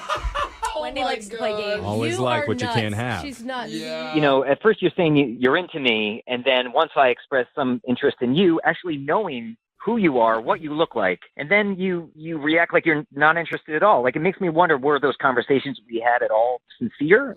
I mean, those were all real conversations, and I was really invested in our conversations, but when we were talking before, you didn't sound as desperate as you sound right now. Oh, jeez. What does that even mean? I just said I like you, and I said you were super attractive. You're sounding awfully desperate there, Phil. No, Jeffrey. That's what I thought. I mean, he sounds desperate, don't you guys think? No. I mean, the I'm men on I board date with don't you now, compliment me. Wendy. No, Phil? Wendy, he's just trying to tell you he likes you. I do have to say, we've never asked a catfish for another date, but knowing they're a catfish. But in this case, what do you think, Wendy? I mean, if Phil tones down the thirst, would you be willing to give him another shot and actually go out on a real date in person? We'll pay for it. At this point, it's just going in a different direction than I really imagined, and he's just coming on too strong, and it's just not what I thought. Oh, we should have hung up. We said she was busy. It's like you got rejected twice. Phil, don't rub it in. Phil, I am sorry. There's got to be some much more sane person out there for you. Yeah, like they say, there's plenty of catfish in the sea.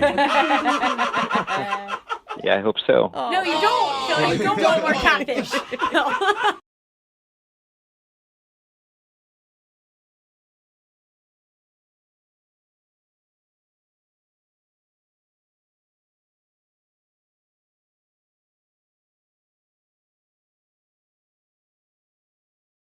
Are you looking for the thrill of your life? With Zadart, Seattle's only exotic car rental company, you can book a Lamborghini, Ferrari, and more. Visit Zadart.com, ZADART.com to book your exotic car ride. Moving 92.5. Brooke and Jubal's second date update.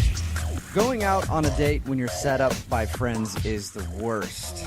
Because there's the pressure of being on the first date. Yeah. And then there's the pressure of screwing things up and making your friend angry. And Charles emailed us about a girl he wants to call today that was set up by one of his friends. Now not only is that girl not talking to him, but his friend isn't even talking to him either. Whoa, Charles. So Charles obviously screwed up something on his date, and he wants to figure out what it was. Charles, how are you? Hey, good, man. How are you? I'm excited to be on your show. He's like, good. I'm loveless. I'm friendless. Yeah. I'm cool. Sounds like you killed it on your first date, man. Yeah. I killed something. I don't know what. Well, why don't you tell us a little bit about it? What was the girl's name that you went out with? Her name is Rebecca. Rebecca. Okay. And Rebecca was set up by a friend of yours? Yeah, a coworker friend of mine. And Rebecca is a friend of hers who just moved to town. And why did your friend think that Rebecca would be a good fit for you? Well, I don't date a lot, and my coworker knew this, but I would like to date more. I would like to, have a girlfriend one day, and so I think my coworker was just trying to help me out, help her friend Rebecca out, who's new to town, and somebody could show her around. So she's like, you don't date a lot. This girl's new to town. She clearly has nobody else to hang out with. So this could be a good opportunity for you, Charles. Something like that. And what did you and Rebecca do on your date? We went to the park. Well, at first I will admit I kind of like Facebook stalked her a little bit. I think that is totally okay. That's normal. Yeah. Yeah. Okay. Good. And I saw her picture, and she was super cute, and I was almost like I'm second guessing myself now. I'm like, is she too cute for me? But I set up the date. We did it on a weekend, like a day date. I'm not the kind of guy that wants to go to a bar and get smashed or whatever. Yeah. Okay. So you're boring. So you're a real boring dude, Charles. No wonder you don't date. No, I'm kidding. That sounds actually refreshing, Charles, to not have the pressure of a night date. Yeah, I'm not the kind of guy that's going to go to a bar and get drunk. I mean, it's just kind of not who you are, and it's kind of like lowering people's inhibitions. It's almost kind of tricking a girl to go with you because she's smashed. Yeah. See, what you described to me is my fantasy. I love it.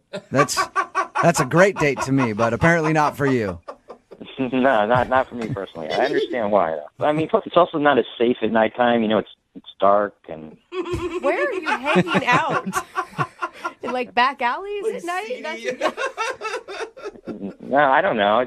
That's when crime goes up at night. Yeah. Oh, Hey, okay. I understand. Well, scary world out there. All right. So anyway, you took her on a daytime date to the park during the day because the nighttime is too scary. Yeah.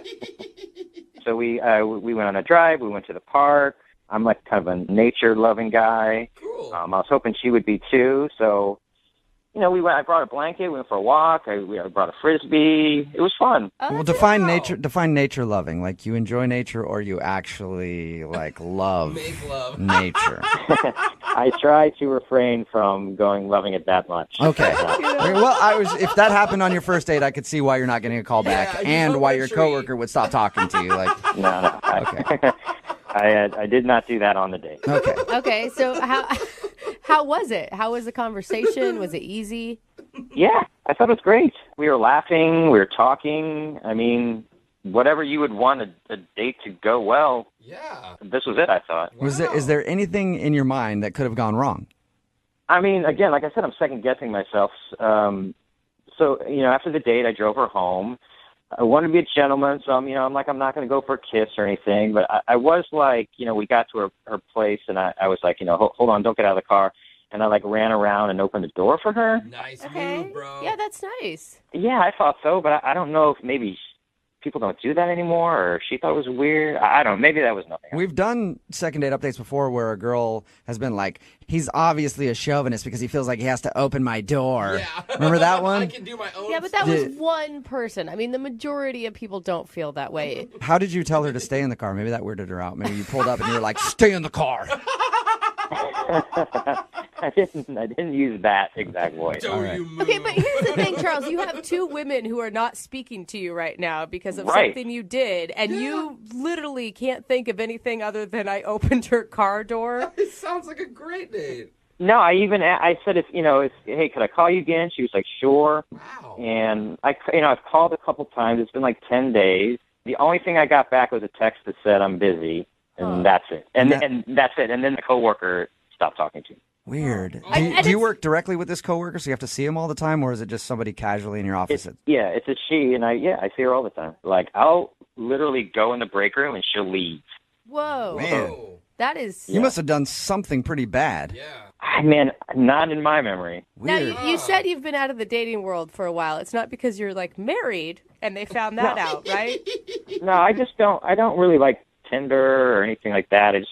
I kind of want to meet somebody through people that I know. Traditional. It just hasn't happened for me. Okay, well, we'll play a song, come back, and hopefully find out why she's not talking to you and your coworker isn't talking to you right after this when we get your second date update, okay? Great, thanks. All right, man. Hang on. Moving 92.5. Brooke and Jubal in the mornings. Second date update. Today's second dater is really living up to his namesake. In case you don't know what that music is, that's the theme to the Peanuts' Charlie Brown. And if you know anything about those stories, Charlie was always getting screwed over, having the football yanked out from underneath him, never ending with him getting the girl. And our second date updater today, his name is Charles. And Charles is going to see if he can change history and maybe do something good with his name, because he's apparently pissed off everybody that he knows. And he has no idea why. He was set up by his coworker to go out on a date with a girl named Rebecca. They went out, had fun, according to him. But now after the date, she's not calling him back, and the coworker won't talk to him. Charles, are you ready to see if you can change things for the name Charlie for good? Yeah. All right. Oh, yeah. Look at the passion in Charles's voice. Do you think your coworker isn't just talking to you? Maybe she feels guilty that you got set up with a girl that doesn't like you or something. Maybe. That makes sense, but we're good friends, so I would think she would tell me. Yeah. Okay. It could be just awkward for her, like, that didn't work out. Now I don't know what to say to him. You know. He's such a sad, pathetic man already. I don't want to make it worse. Oh, thanks, Brooke. I'm glad I called the show today. Yeah, we are really helping you out, man. Okay. I'm going to dial the phone and get your second date update, all right? Okay. Here we go.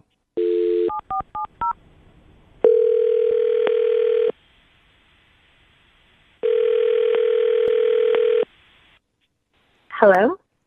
Hi, I was looking for Rebecca. This is Rebecca. Hey, Rebecca, how are you? My name is Jubal, and I host a morning radio show called Brooke and Jubal in the Morning. Okay. Hi. Hi. Do you have a few minutes to talk? What is this about? My name is Jubal. Jubal? Jubal, yes. And I host a morning radio show called Brooke and Jubal in the Morning. It's on in the morning, if you can't tell. I've said it like 4 times now. Okay. Sorry, I'm new to town. I don't really know any radio shows or anything. Yeah, I've heard that you're new in town. Welcome. That sounded creepy. It's like we're the welcome committee suddenly. How do you know I'm new? I know a lot about you, Rebecca. Oh, that's normal. How do you know a lot about me? I'll explain. We do a segment on our show called the Second Date Update. So even though you're new in town, you went out on a date recently with one of our listeners, and he emailed us to see if we could find out what happened on your date and why you don't want to go out with him again. I'm assuming you're talking about Charles? Yes, I am. Unless you've been on a bunch of dates. I don't know. No, just one. I haven't had time, really. Okay. Well, Charles is wondering why you don't want to go out with him again. He says he's tried to text you, and you said you were busy, and then now you just stopped responding. Yeah. Well, I am busy. I'm getting set up and situated, and this is just weird. I understand This is weird. that. I mean, I don't have many friends in town, and it's just like talking to a radio station. Well, hey, we're your new friends now. You don't need any other friends. We're the best friends you never wanted. Wow. Okay. Well, then that's good. Did you like your date with Charles? Was it fun? It was something. It was a date. Was it cool? Was it just maybe a little boring?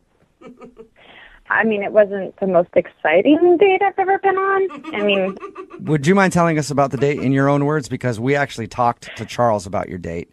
He said that you guys went to the park and had a lot of fun, so he's confused. he's nice and all, but I don't know. I got a really creepy vibe from him. Creepy? Yeah. We talked to him. I did not get a creepy vibe from him over the phone. Well, neither did I at first, but then something happened. What happened? Well, when we went up to play Frisbee, he left his phone in the blanket, and I noticed his screensaver was of my friend who set us up. Wait. The background on his phone was a picture of your friend. Yeah. Okay, but I mean, he said they were really good friends. Was it like a picture of him and her? Yeah. No, it's like a candid shot. Like, she didn't even know it was taken. It's weird. Whoa, wait a minute. So it looks like he just took a picture of your friend, his coworker, and saved it as the wallpaper on his phone?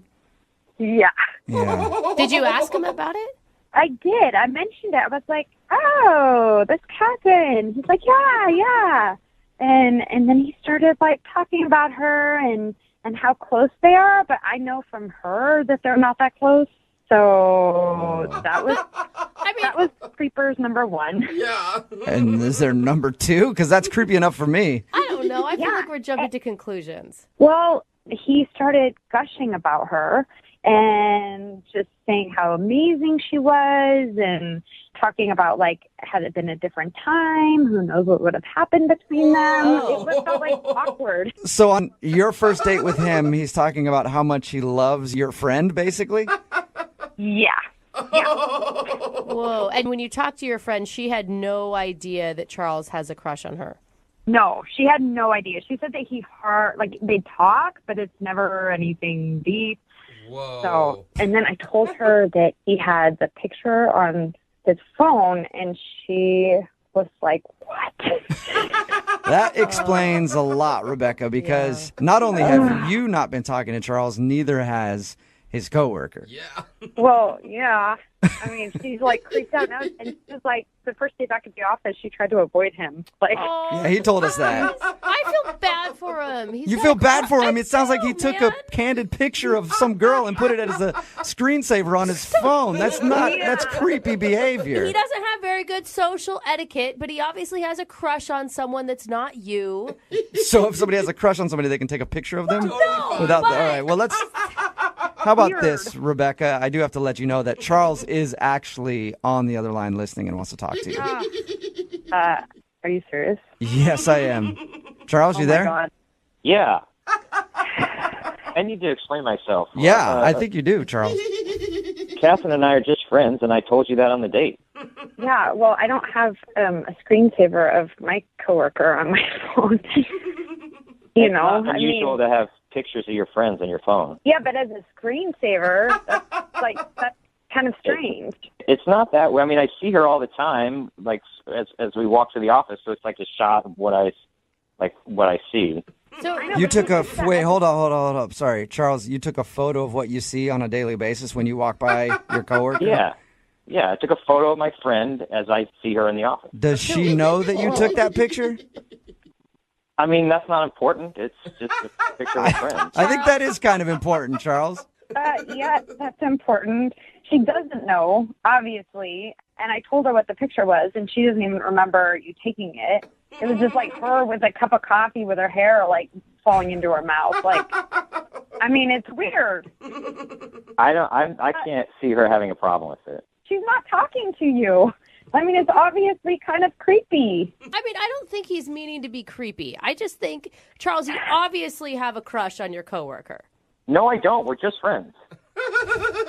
You said at another time that you guys might have been together. Had things worked out differently, that you would be together. So it's not another time. It's this time. It's this time now, and we're just friends. I mean, in another time, I could have been with Angelina Jolie. I'm speculating. Okay, well, no matter what, it's totally inappropriate on a first date to talk about how in love you are with somebody else when it's supposed to be about me. You know, I mean, that's just weird. I did not talk about how I was in love with her. I said that we could have been in love, but we're just friends. Charles, you shouldn't bring up love in another woman's name like that unless it's your mom on a first date. I was just talking about how much I adore Catherine, her friend, which I think she would appreciate. Okay, you were talking about her hair, how shiny it was. You were talking about how strong she is, the yoga she does. I mean, you went off about it. It was not like a normal friend conversation. It was like you had studied every inch of her, which is weird. She set us up. She knows me. Not when I'm talking to her. She says that she doesn't know you that well. She said you're just coworkers. I can't believe you even told her all that I talked about her and then I have a picture on my phone. That was a conversation with you, not her. Okay, well, she's my friend, and if somebody has a creepy picture of someone on their phone, I'm going to tell her. She's my friend. I told you that in like confidence. creepers. I told you that in confidence. Hey, Charles, if you're not okay, if your picture isn't creepy, why did you have to tell her in confidence? Because you have different conversations with different people about different things. Okay. Charles, I feel bad for you right now. You're learning a lot of stuff about yourself. I don't feel like you're creepy. Maybe you just need to admit that you did some things that were wrong according to social norms. I don't think it's wrong to have a picture of your friend. Hey, Rebecca, would you like a second date with Charles? We will pay for it. No. No? Oh, Charles. No. I don't think so. Charles, you need to confess your love to your coworker friend. I told you guys, I'm not in love with her. She's just my friend. She happens to be like cool and awesome and pretty, and like I'd like her a lot, but that doesn't mean we're anything more than friends. We're just friends. Okay, all right, we got it, Charles. Rebecca, thank you for answering the phone, and welcome to town. Brooke and Jubal in the morning.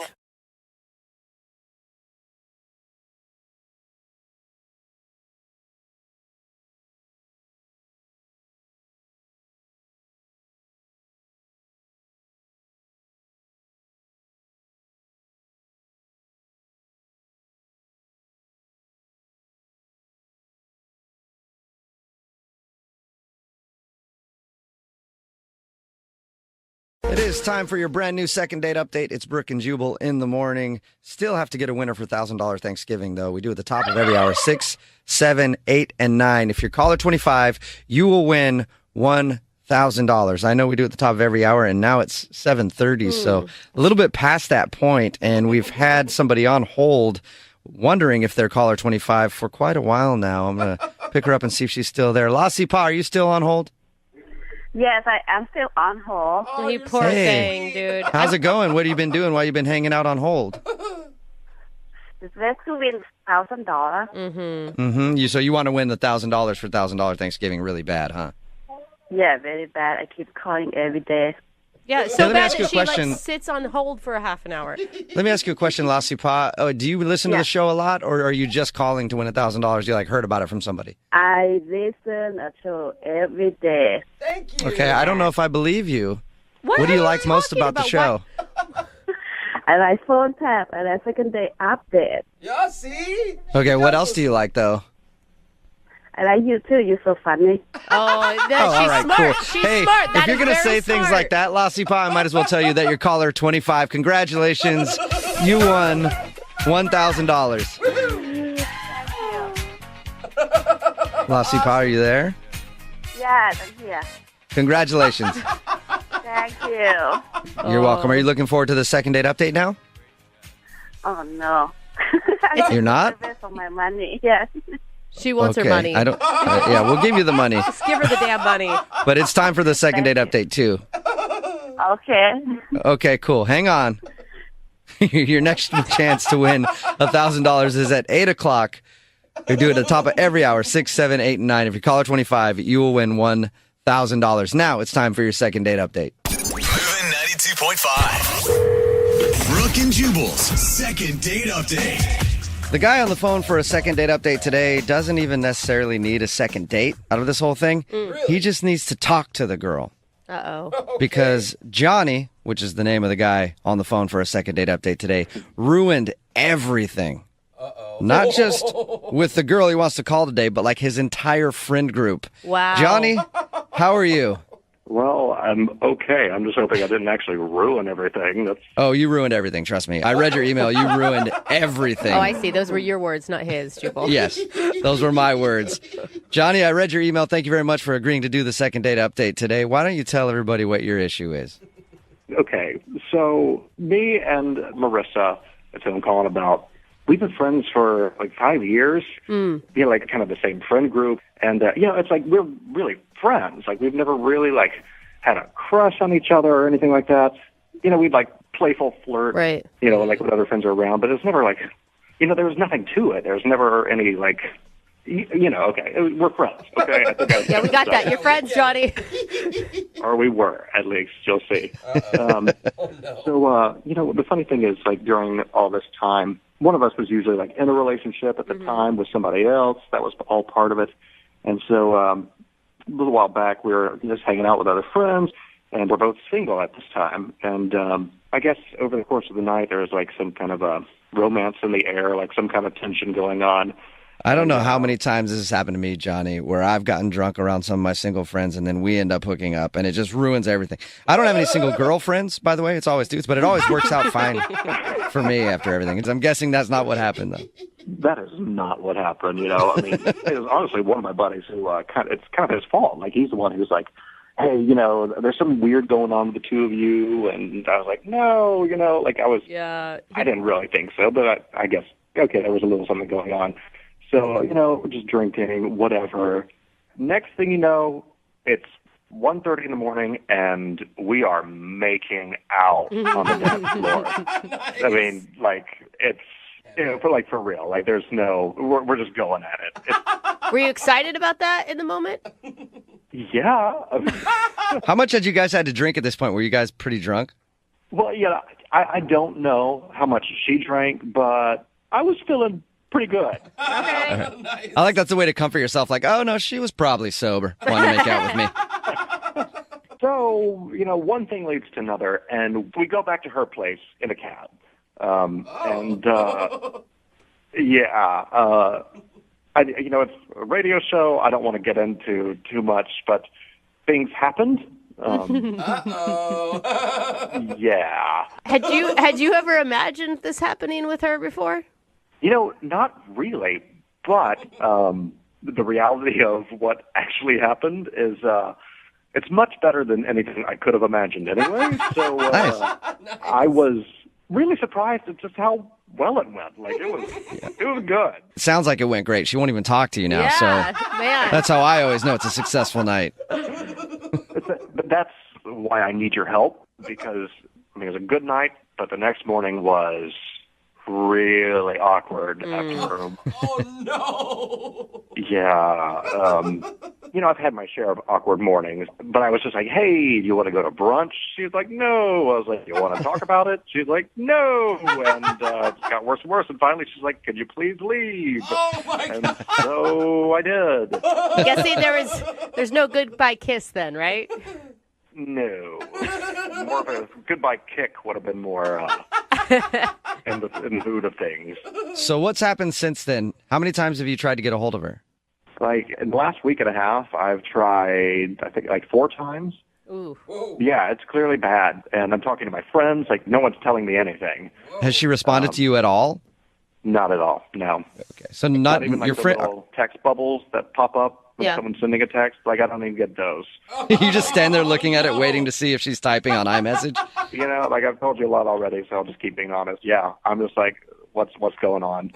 Do you feel like people are mad at you in your friend group? I don't know if they think I did something or said something. Honestly, they're kind of acting clueless as well. Yeah, I just don't know anything. And so that's why I'm calling you guys. Well, I guarantee if you did something weird, they all know about it. I guarantee that. Well, man, if they know something, it's kind of cruel of them not to tell me anything. Like, I just want to talk to her to know what's going on. And, yeah, I just want to know what's going on. All right, well, we'll play a song, come back, and get your second date update right after this, okay? All right, thank you so much. You're welcome. Hold on.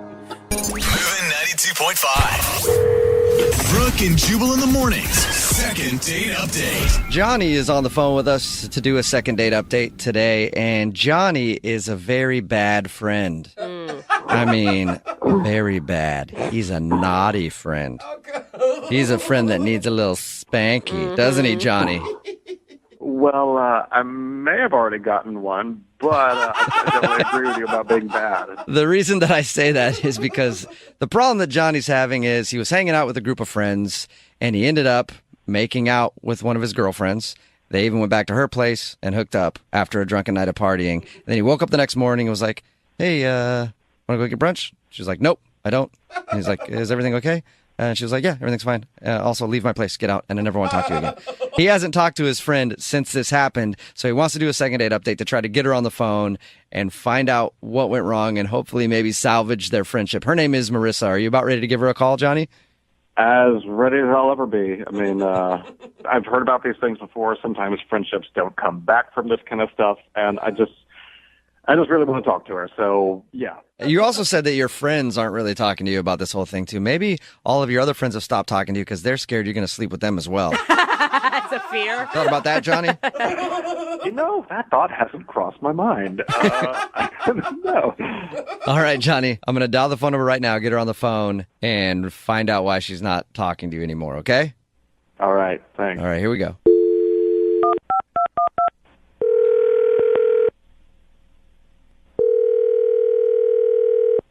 Hello. Hi, can I speak to Marissa, please? This is? Marissa, how are you? This is Jubal from Brooke and Jubal in the morning.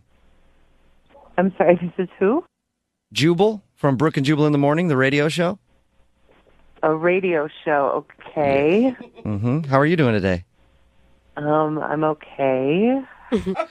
Listen, the reason I'm calling you is because we recently got an email from one of our listeners asking if I could get a hold of you. His name is Johnny, and I think you know him very well, actually. Yes, I do. You do, don't you? That's right. Well, the reason I'm calling is we do a segment on our show called the Second Date Update. Johnny emailed us about you. He told us all about your night together and that you guys have been friends for a while, and you kind of made some judgment errors the other night. And wait, are you serious, though? He called a radio station and told them about what happened? He did. He told us that you guys were hanging out at a bar and then, toward the end of the night, ended up making out and then went back to your place. He didn't go into any detail on that. If you'd like to give us some detail, I'd be more than willing to hear it. But he just told us that you guys spent the evening together, and then when you woke up in the morning... Wait. He told you that he spent the night at my house? He told you that? He did. He didn't go into any more detail than that. Everything else I've made up in my head, and it was fantastic. But he didn't tell us anything more. He just said he stayed the night over there, and when you guys woke up in the morning, he had asked if you wanted to go get brunch or something. You said no, and then you kind of asked him to leave. I cannot believe that he called a radio station and told you guys that he spent the night at my house. I mean, what an asshole. Like, I hope that my friends aren't listening to this, or... They don't know? I mean, some of them do, but it's not like I want this information broadcast literally over the radio.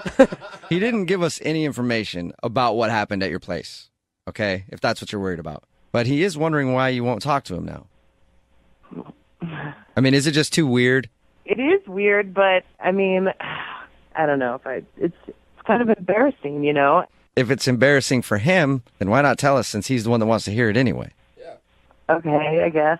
I mean, I think he's gonna flip out if he hears this. What? Yeah, but he already put your business out on the radio. Why not put his out there then? Sort of revenge. Friendly revenge. Yeah. I mean, we're not friends anymore, so... What? Whoa, is that bad? Whoa. Yeah, it was bad. It was that bad. What was so bad? Just what you guys did? Like the quality of it? I thought you said he didn't tell you anything about it. He didn't. I'm just making that up. I just really want to know exactly what happened. But no, he didn't give us any details. You just said it was bad, so I assumed you were talking about, the quality of what happened. No, I'm talking about what happened afterwards. Okay, well, what happened? So after we were together, we're just lying there, talking or whatever, and he said something. It's bad. I don't want to say. Oh my God, I'm dying. I know. I really want to know. You have to tell us now. You can't just sell it like that and then end it. Okay. So he leaned over to me and he's like, "That was amazing." And he's like, "I've always had a thing for your mom." What? So now I know what it would be like to be with her.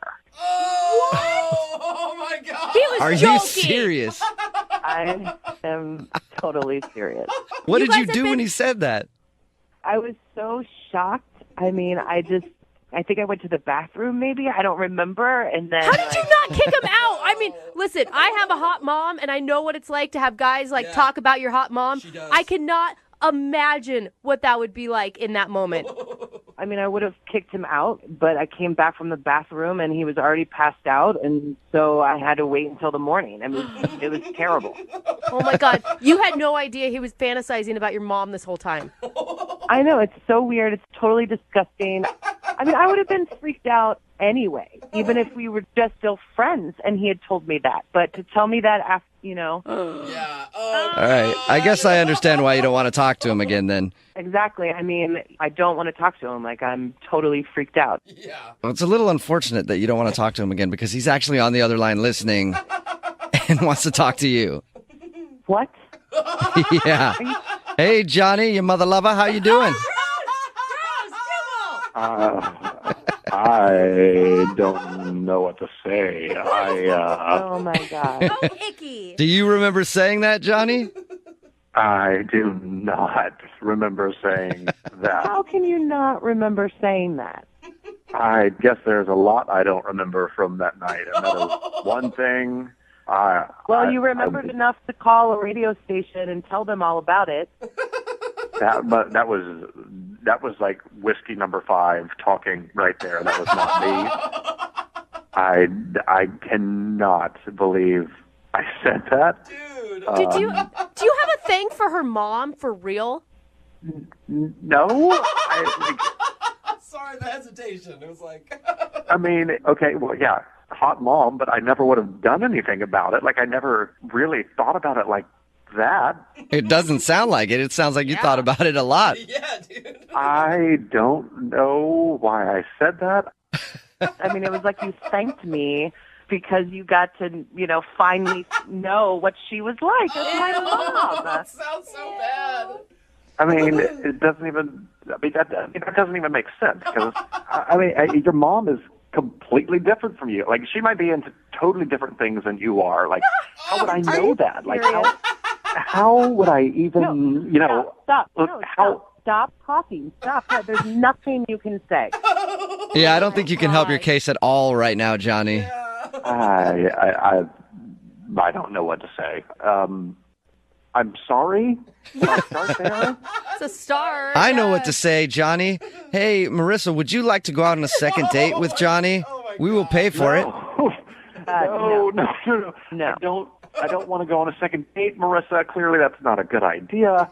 I obviously drank too much that night, and I really screwed this up. I really just want to make amends. I want to be friends again.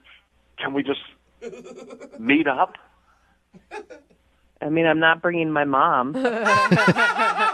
Is there any way that, Marissa, you guys can reconcile and still be friends after this? I mean, not right now. I need some time. Like, it's just too weird. Yeah, but think about what a funny joke it's going to be in your friends group eventually. Brooke. Yeah, I mean, maybe eventually it will be funny. All right, so can Johnny hit you up in like a couple weeks and maybe you guys can talk and try to be friends again? He can try, yeah. Okay. Well, there you go, Johnny. It's sort of a successful second date for you. I can't believe I said that about her mom. I don't. Thanks. I guess I appreciate it. Hey, Marissa, thank you for your time. I really appreciate you being honest with us and telling us what happened. Mm-hmm. You're welcome. Thank you. And for me personally, I really like doing a second date update with you because it reminded me of how it would be doing a second date update with your mom, which is awesome. Brooke and Jubal in the morning. Text in at 78592 that says, drunk words are sober thoughts. It's Brooke and Jubal in the morning. Talking, of course, about today's second date update. This dude, Johnny, wanted to call his friend Marissa. They didn't really have so much of a date, but they did go out one night and were drinking and stuff. Ended up making out, going back to her place, and then doing the romantic dance, if you know what I mean. He woke up the next morning, tried to talk to her, smooth things over, like, let's go to brunch. She was like, no, get out. I don't want to see you again. And then she wasn't talking to him at all. So we called her, got her on the phone, and found out what went wrong. Apparently, after they were done doing the do, he rolled over to her and said, oh, man, that was so good. I've always thought your mom was really hot, and now I kind of know what it's like to be with your mom. And he didn't even remember saying it at all. You could tell from the sound of his voice. He was so embarrassed. But you know that deep down he's like, yeah, I guess she's right. Now I kind of do know what it's like to be with her mom. So she obviously was disturbed by that and did not even want to talk to him anymore, let alone be his friend or anything. Yeah, no friend is going to want to introduce this guy to their mom from now on. He's got like some sort of mom fetish that he just needs to come clean about. And now she knows that. Text in at 78592 that says that, hey, Brooke, you said your mom was hot. How old is she? Okay, a lot of people are texting cute, in guys. at 78592 wanting to hit on Brooke's mom now. No, she is, though. Jubal, you will agree with me on this. She's 65 years old and she's a beautiful woman, but you don't need to hate on my mom. My whole life people said, oh, if you look like your mom when you get married, maybe I'll marry you. You know what? I have very explicit words for you type of people. Let's say that again. 65 years young. And let me tell you, Brooke, your mom is very, very spry looking. She's 65, but you can tell there's still a lot of youth in there. Yeah. Keep texting in at 78592 your thoughts about Brooke's mom. I'd like to hear more of that. And if you want a second date update, all you have to do is email the show, Brooke and Jubal at moving925.com. We will call the person who didn't call you back.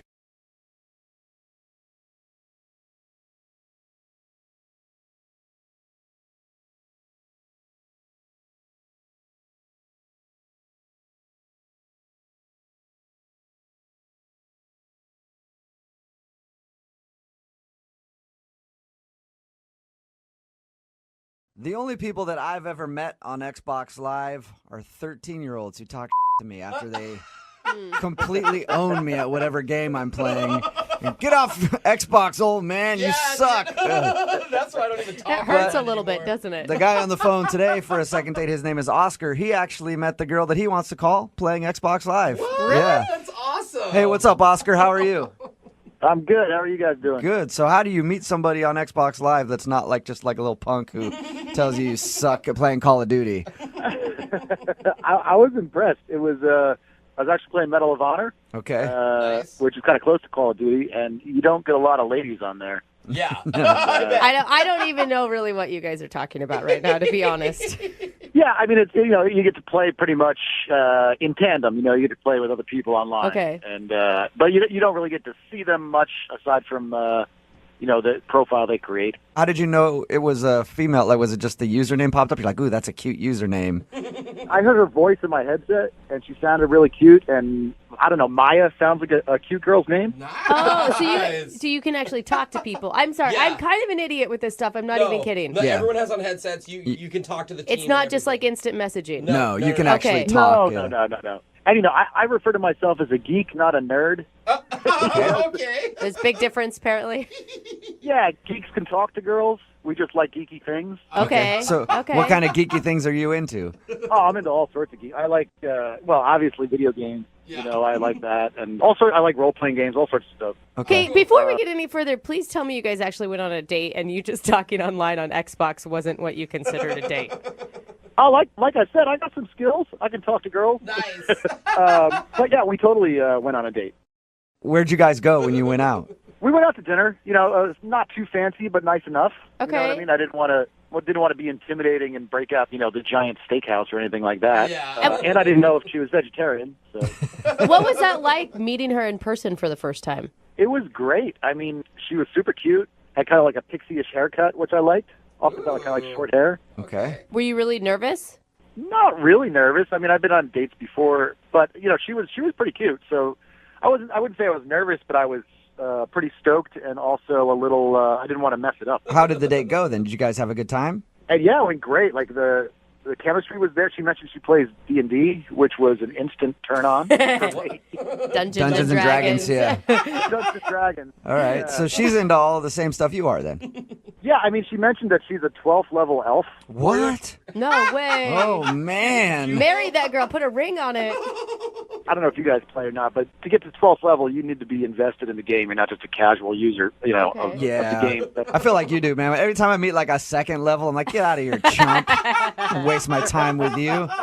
Yeah, no, I freaked out when she mentioned that she was like a 12th level elf. That's like what in the industry of gaming, like that's known as a unicorn, like a girl that plays. Mm-hmm. So I was like, oh, I got a unicorn here. Like I was very impressed because I play. So if she's a 12th level elf, what are you? I'm a 15th level necromancer. Well, does that mean that you hook up with dead people? That's what it sounded like to me too. Necro, you idiot. It's kind of like a dark wizard. Who sleeps with dead people? I got to get into this game. I haven't played it ever, but it sounds really interesting to me now. I think you'd like it. It's fun. Did you impress her by telling about your necrophilia? No, there's no sleeping with zombies or anything like that. Okay. But I think she was impressed that I played, and again, the higher level, the more years you've got invested. So Right. I think I impressed her a little bit. You guys sound like a geeky match made in heaven to me. Cute, yeah. It was really good. The conversation flowed pretty well, and we didn't just talk about gaming the whole time. We talked about other stuff, but yeah, I was very comfortable. The part where she said that she's a high-level elf is the part where I felt like I almost blew it because I did freak out a little bit. So how did the date end? Well, she said she had gotten dropped off by a friend but needed a ride home, which I thought was... Oh, that's a good sign.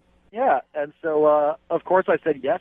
Nice. And, we got to her house and kind of sat in the parking lot for a while, talking for another 10, 15 minutes, and then walked her to the door, and I kind of got the quick hug, which was a little disappointing, a little, I don't know. Didn't want to be presumptuous, but I don't know. I was hoping for a little bit more than a hug. Yeah, I thought she set you up for a kiss just because of the ride home and the talk in the car, Yeah, I thought if she wasn't interested, it would have been a quick, okay, this is my stop, out you go. But, we talked there for a while, and I don't know. It just, since then, I kind of feel like I got the brush off a little bit. Like she's not online as much.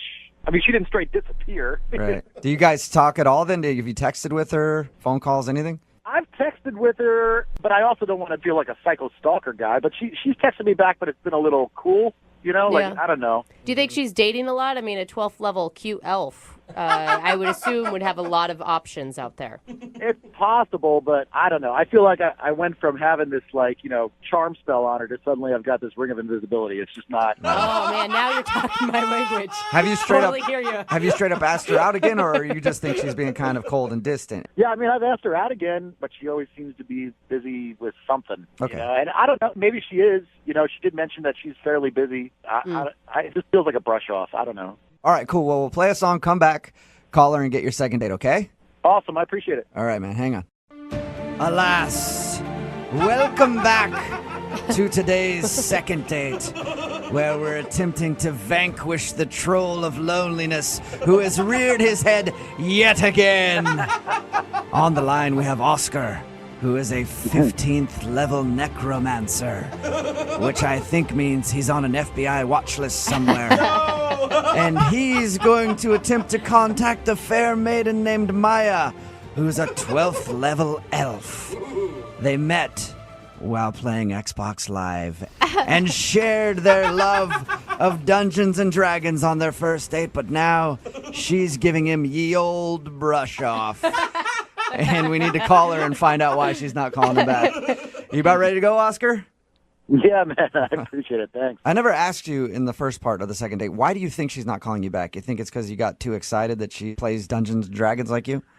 I mean, maybe. Yeah, I could have just come on maybe a little too strong, but again, I don't know. I felt like the chemistry was there, so Yeah, I'm kind of scratching my head. Is there something called too strong when you're talking about Dungeons and Dragons?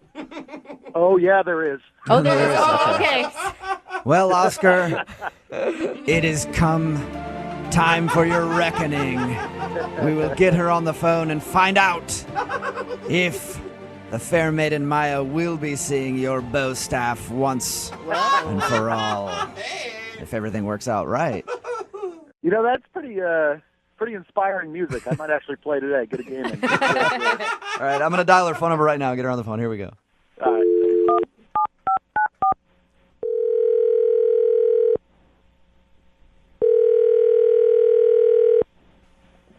Hello? Hi, can I speak to Maya, please? Is this? Hey, Maya, how are you? This is Jubal from Brooke and Jubal in the Morning. It's a morning radio program. It's a radio show? Yes. How are you?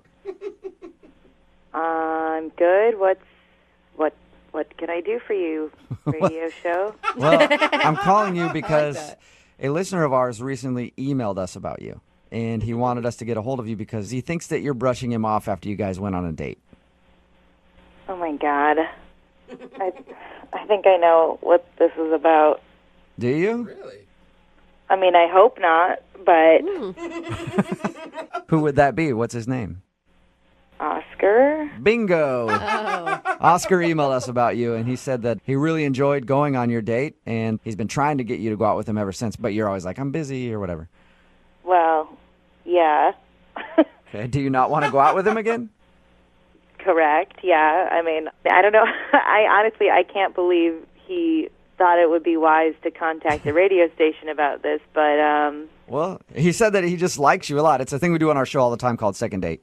So let me ask you, was it weird actually meeting a guy off of Xbox Live? I hadn't met anybody through Xbox Live before, so, I mean, like, I feel like it's just as weird as anything else, but, you know, it was a public place. You know, that wasn't that wasn't the problem. What was the problem? So he's dropping me off at the end of the night. We're, you know, in my parking lot of my building and, like, just chatting and, like, honestly, like, I'm feeling it and I'm kind of waiting for him to go in for a kiss. Right. Oh, okay. Instead of that, he goes, "Can I show you something right now?" That's something that could go one of two ways on a first date. Exactly. Either good or very, very bad. Exactly. What was it? He starts to take off his shirt. What? Dang, bro. I mean, I couldn't make it up if I tried. Like, he starts to take off his shirt, and I'm like, whoa, whoa, whoa, whoa, whoa, whoa, whoa. Not that kind of girl. Like, what are you doing?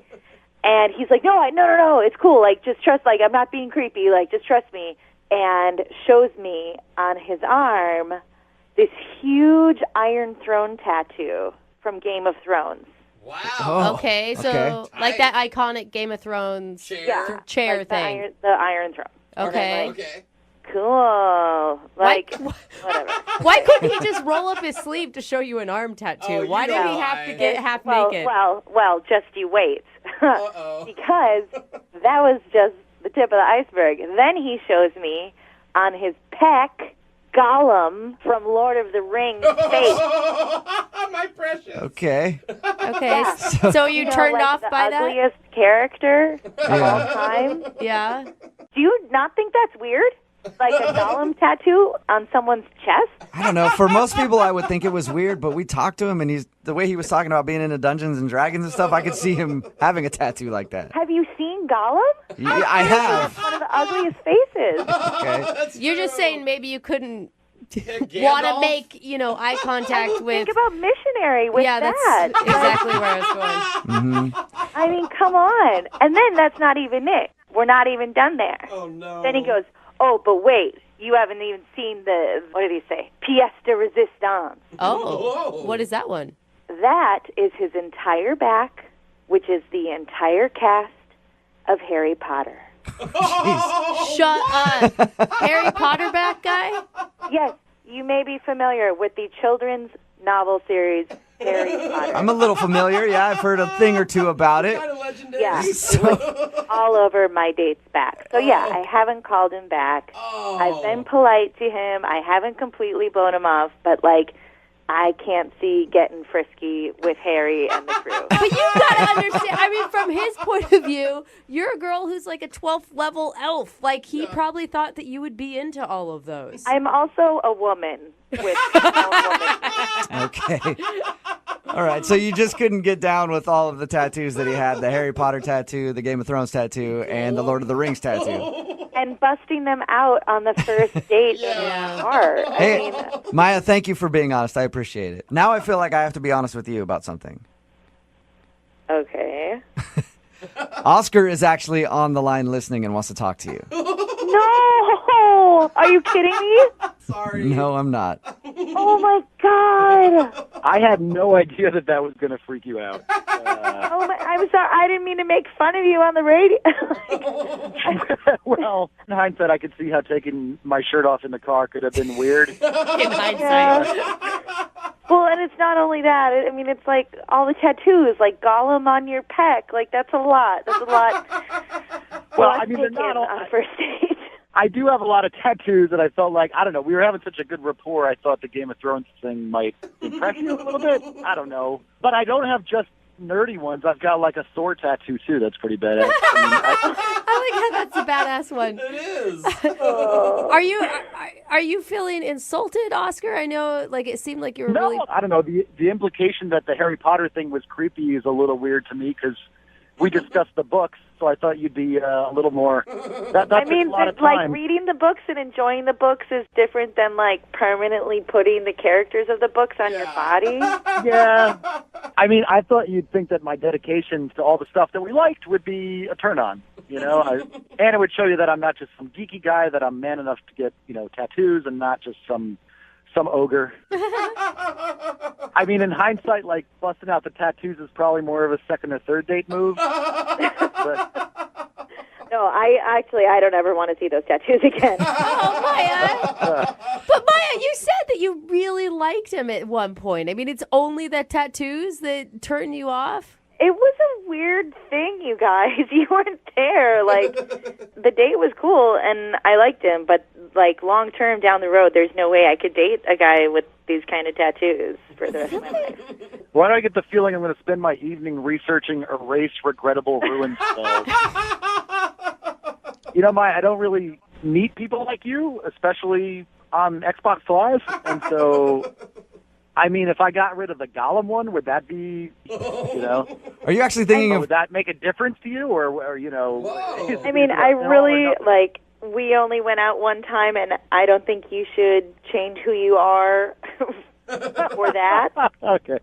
I appreciate the thought, but, like, I mean, I'm sure you're going to find the girl who loves the Gollum. Man. All right, I know what that means. All right. Are you sure, Maya? Hey, Maya, we'll pay for a second date if you go out with him again. We won't pay for the tattoo removal, though. I mean, I think we could probably be great friends. I mean, we really did have a great time, and, like, I'd hang out again. But... Yeah. Oh, my God. Well, Oscar. Hey, Oscar, it's not a successful second date for you, man. I'm sorry. I think I'm going to just pick up my staff and go home. Yeah, you should.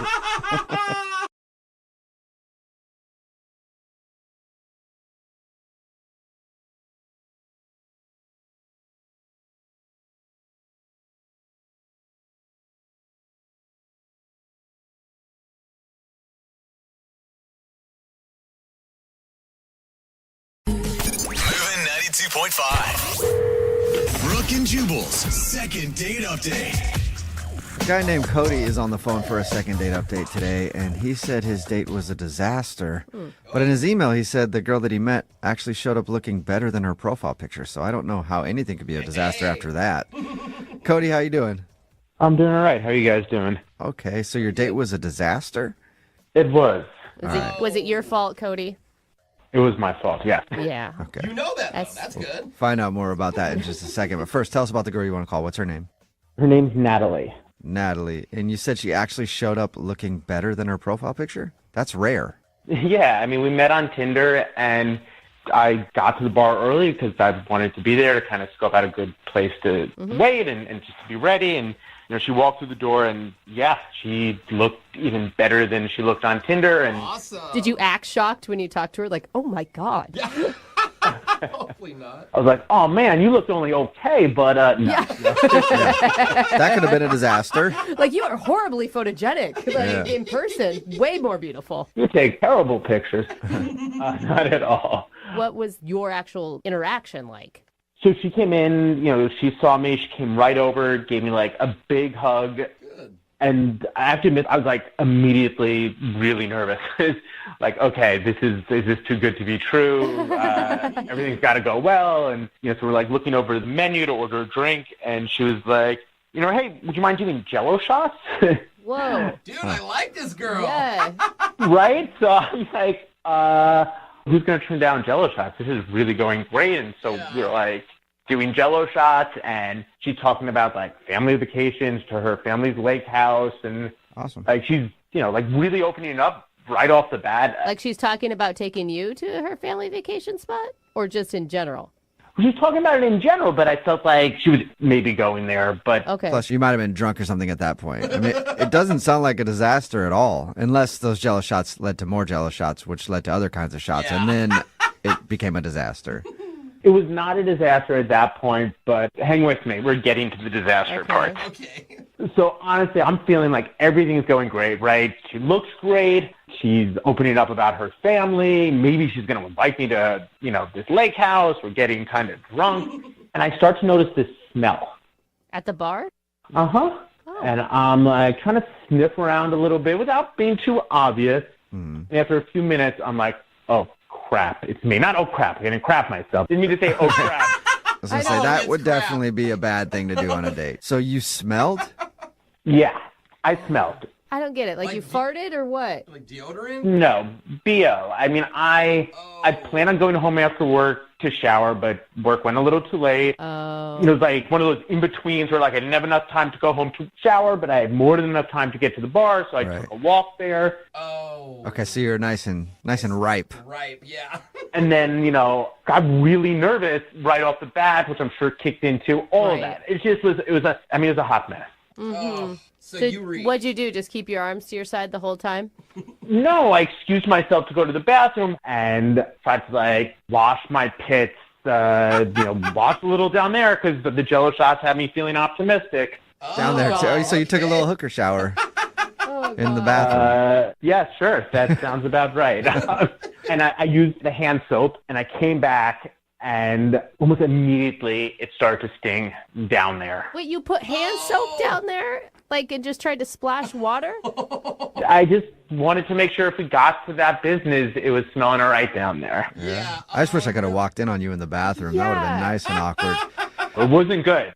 So I had to excuse myself again. And now she's kind of like, what's up? Why all these bathroom trips? And I'm like, I'll just be right back. Okay. And I go to the bathroom, and this is where it gets so much worse. I'm like trying to wash it off. Oh no! I'm getting water all over myself. I literally just like ditch my underwear at this point. Oh my God! Now I've got like water all down the front of my pants, and so like it's one of those eco-friendly bathrooms. There's no hand towels. It's just a blow dryer. Oh my God! And you're just like standing naked in the bar bathroom at this point. Is what it sounds like. I've got my shirt on. But yeah, no, I'm trying to dry off my pants in the hand dryer. Oh, no. Oh, man. Oh, my God. So did you come back to the table drenched? Or naked? You just decided to ditch all the clothes altogether?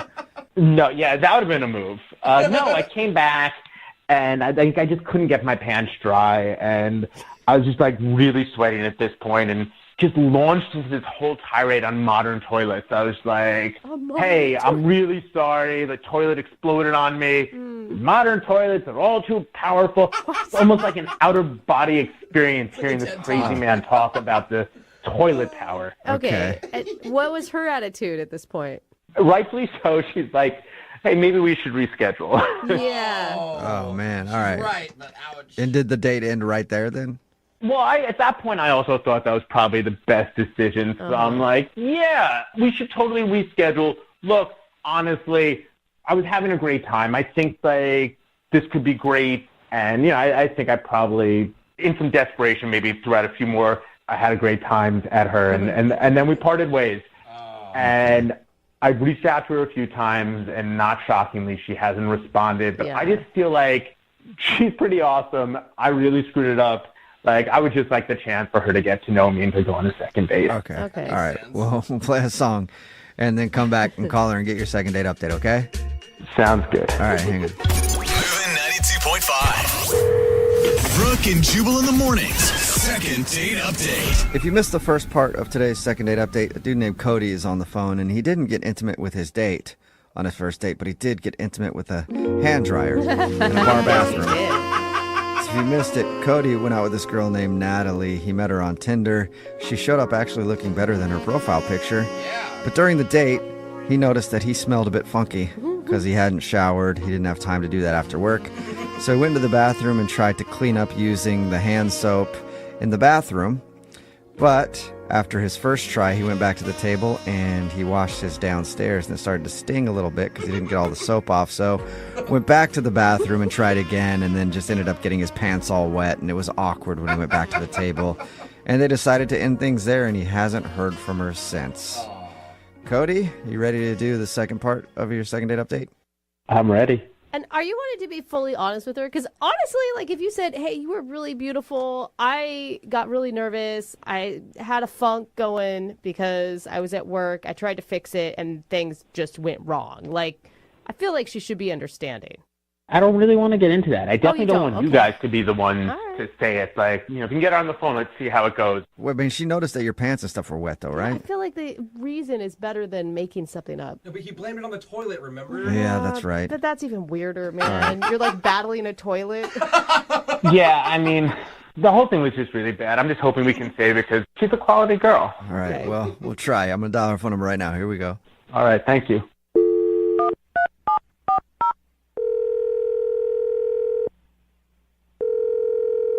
Hello. Hi, may I speak to Natalie, please? This is Natalie. Natalie, how are you? This is Jubal from Brooke and Jubal in the morning. I'm good. I'm sorry. Who is this? Jubal from Brooke and Jubal in the morning. It's a radio show. Oh, okay. How can I help you? Hi. Well, I don't know. Have you heard of the show before? It sounds a little familiar. I'm not sure exactly. Well, the first thing you can help with is maybe listening once and seeing if you like it. And then other than that, we got an email about you from somebody who does listen to the show. Okay.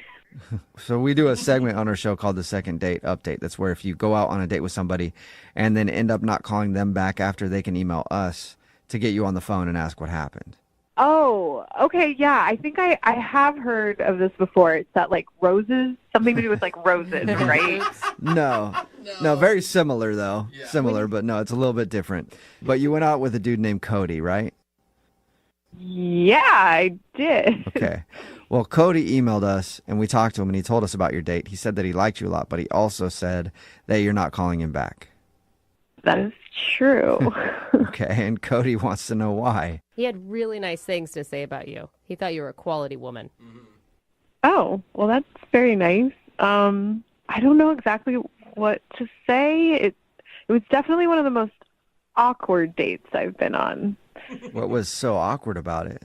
I don't know exactly what it was. Like, he was just clearly having a hard time that night. Like with everything or just towards the end? It was like sort of started towards like the middle, I guess. And then it just kept getting like stranger. And then we ended up just deciding like, hey, let's just call it a night and maybe like reschedule. How so? What do you mean by stranger? So he was definitely very sweaty, I guess, which was like fine at first, like whatever. But like he kept going to the bathroom. And one of the times this guy who actually came out of the bathroom and came over to me and was like, hey, are you with that guy? And he's like, I don't know what his deal is, but he just offered me $40 to switch pants with him. What? And the guy told you that? Yeah. That is so weird. What did you think? I didn't know what to say. I was like, oh, okay. It was so weird. And like at this point, I'm like, all kinds of things are creeping into my mind. I'm like, whatever it is, it must have been like bad or gross to like try to switch pants with a stranger in the bathroom. Yeah, but then don't you feel bad for him? I did feel bad. Like, what do you do? So I'm just sitting there. So what do you think happened while he was in there? I don't know if he had an accident, like pooped himself in the bathroom. That's what you think happened.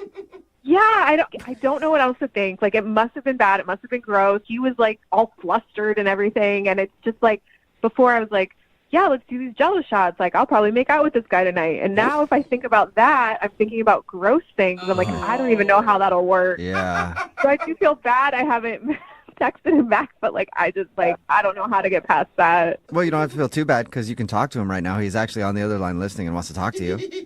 What? Yeah, I think he's still there. Cody, are you still there? Yeah, I'm still here. Yeah. Oh my God. I would not have said that much about it if I knew. You thought I pooped myself? I mean, what was I supposed to think? Yeah. Right, she's still thinking you pooped yourself. Like right now, she's thinking you didn't. Like I've never pooped myself. I would never have pooped myself. I don't we've know. all pooped. I mean, I'm sure you have at some point in your life. I mean, I'm not like judging you because it happened. I'm just like, I don't know It didn't how happen. to like. it didn't happen. I'm serious. It really didn't happen. I didn't. Okay, then Cody, if you really didn't poop your pants, then like, what the hell was going on? Okay, so I was going to go home and shower after work to get ready for the date, but I didn't have time, so like I walked to the restaurant and I got a little bit sweaty, and then you walked into that place and I was just stunned by you, and I got really nervous. Like you were more than I expected, and once like the date started happening, you were really cool, and then he pooped himself. No, you're making it No, worse. I didn't. I didn't poop myself. Please stop. It does sound like you're leading up to nervous diarrhea. I'm gonna agree with it. I've never had nervous diarrhea in my life. I'm sorry, Cody. He didn't poop himself. No, you didn't. I swear. I had BO. Like, you didn't smell that? Like, it smelled like vinegar. I mean, I honestly, like, I didn't smell anything at the beginning of the date. I don't know what you were doing in the bathroom if it wasn't that, but I feel like you're just trying to make up an excuse about it, which I understand it's embarrassing, but like, it happens. No, I'm not making up an excuse. Not at all. That's the truth. I was at BO. So what'd you do in the bathroom, Cody? You got to finish the story. Yeah, please. So I wasn't carrying deodorant with me.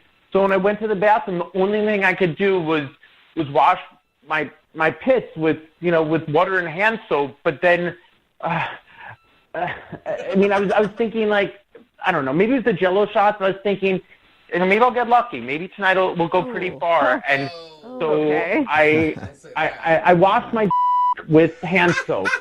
You should have stuck with poop in your pants. And when I came back, it was stinging really badly, and I started to sweat more. And I went back to the bathroom to try to get the soap off of my junk, and it obviously made a big wet mess. And like I threw out my underwear there. It still sounds like I pooped myself. I didn't poop myself. I got really wet. And I was trying to dry myself off with a hand dryer. I mean, it was like the worst. Cody, I don't know if you're telling the truth, which I'm still not really sure if you are. I mean, when you first showed up, I did find you attractive, and I thought you had kind of like a manly smell. If anything, it was kind of a turn on. Like nothing smells gross or weird. Like that's why I said like let's grab some Jello shots. She liked your sweaty So armpits. I don't know. The lengths you went to seem, if that's what happened, seem a little extra. Seem a little extra. That's a very good way to put it. I mean, to hear you say that when you felt that my smell was manly, it's so frustrating to hear. I mean, like, I went through all those steps. I did all that craziness, and you actually liked the smell. It's, I feel so stupid. Well, Natalie, would you like to go on a second date with Cody? We'll pay for it. He can get all sweaty before he shows up and knows that he doesn't have to take a shower in the bathroom. It's actually a really good sign, Natalie, that you have that type of chemistry with this dude. Yeah, it's true. I'm serious. I mean, we did. That was before. Like, now I still don't know. I don't know. Come on, who doesn't want to start their love story with a good poop story? I mean, I don't. That's the problem. I don't, but I don't know. Well, knowing now that he didn't go to the bathroom on himself, he was just feeling sweaty and gross. Would you like to go out with him again? Give him another chance. Come on, we'll pay. I mean, like, if it's not true, all that stuff makes him seem a little crazy. But, like, I don't know. I promise I'm normal. I promise to just. It's always, yeah. That's what normal people always say, Cody. I know. I was like, that's what you want to hear. I do feel bad about not texting him back because I did say we'd reschedule. So, I mean, I'm not promising anything. I just want to, like maybe we can meet up, a little friendly-ish and just see how it goes. Guy, is that good? I'll take it. All right. Well, there you go. Good. Well, congratulations, Cody. You got a second date. Kind of. I'm going for a run right now. Yeah, get nice and sweaty.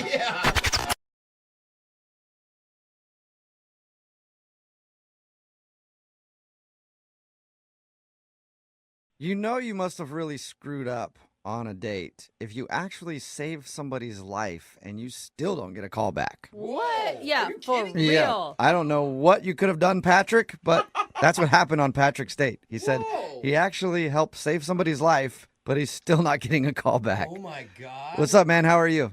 Hey, how's it going? Dude, this Pretty sounds good. like an insane date. You know what? It was honestly one of the craziest experiences I've ever had. Oh, whoa. I bet. You said you saved somebody's life. Unless that happens to you all the time, I would have to think it's a crazy experience. No, I don't do that all the time. Actually, I know. I figured that you didn't. He's but thank actually- you for clarifying. Before we talk about what happened, let's talk about the girl you went out with a little bit. What's her name? Jennifer. Jennifer. All right. And where did you meet Jennifer? We met on an app, actually. Okay, that's pretty common. Was there anything that stood out to you about her? I mean, she'd actually done a couple of triathlons, and I used to do some, and we just kind of got going back and forth about our training routine, and we just kind of hit it off, and we had some common ground. Okay. That's always nice. It gives you something to talk about, at least to get things rolling. Yeah. I mean, she's actually really accomplished, so I just, I kind of wanted to impress her, but wanted to not act like I was impressing her kind of thing, Okay. So I want to get to the part where you saved somebody's life because I'm curious about that, but did you have a good time with her? What'd you guys do? Well, she was awesome. I made restaurant reservations nice. at this super fancy place. Oh, so you wanted to impress her if you're making reservations at places like that. I did, and I had just gotten a promotion at work, so I was actually kind of spoiling myself. Nice. I just had a good feeling about this girl, so yeah, I plopped down for this. Okay. And it was going really well. I had actually done some training beforehand that day, so I had forgotten to eat in between my last training and meeting with her because I was kind of running over there. Oh. And so by the time we got to the restaurant, I was super hungry. Yeah. Your stomach's like eating itself. Please. Yeah. Yeah, it was doing a lot of the talking for me, unfortunately. Okay. Oh, Were you okay. hangry? Were you like hangry and upset with her the whole time until you ate? You know what? I get a little more zened out, like before the hangry happens. I was getting to the hangry. Okay.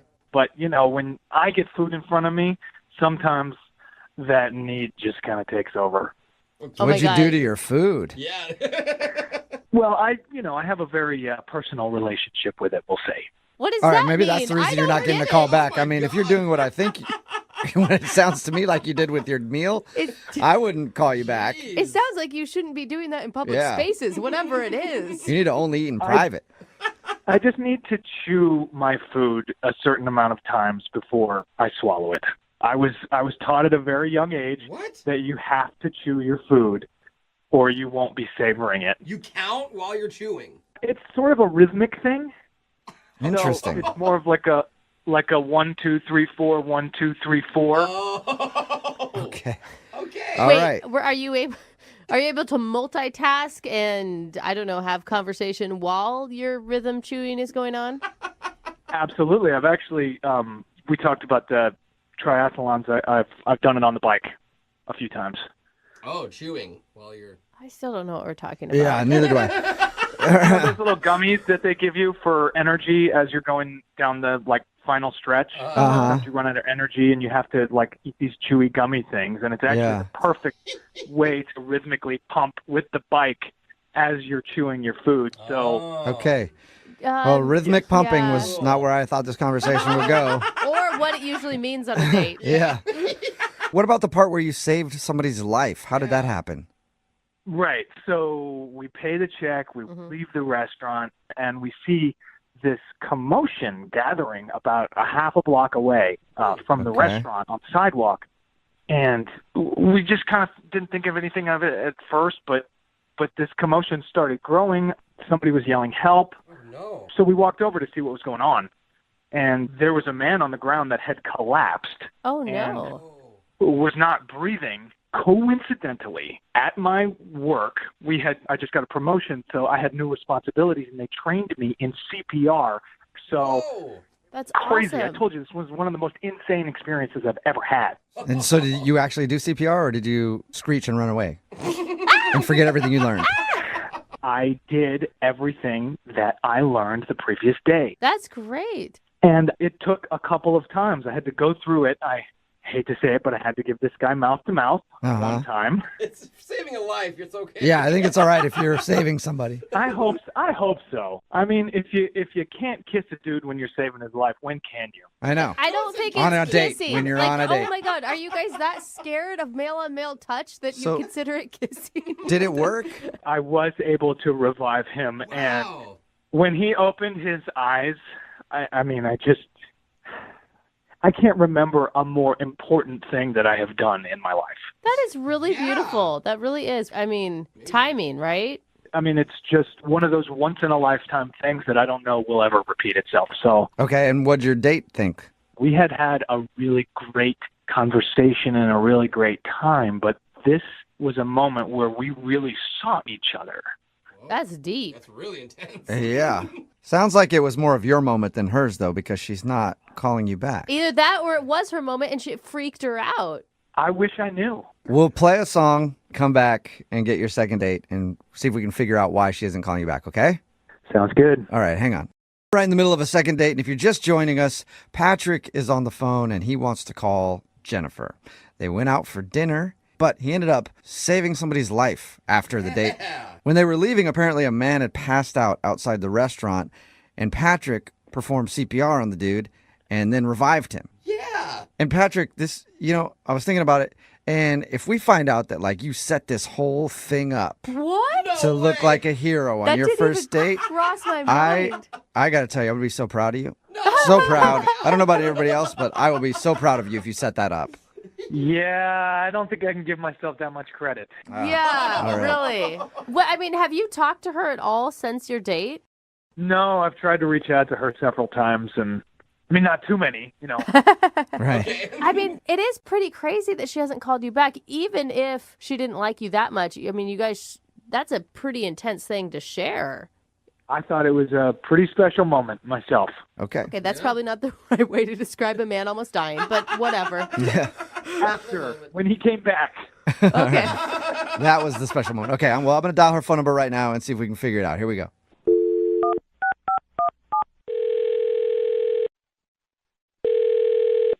Hello, Hi, is this Jennifer?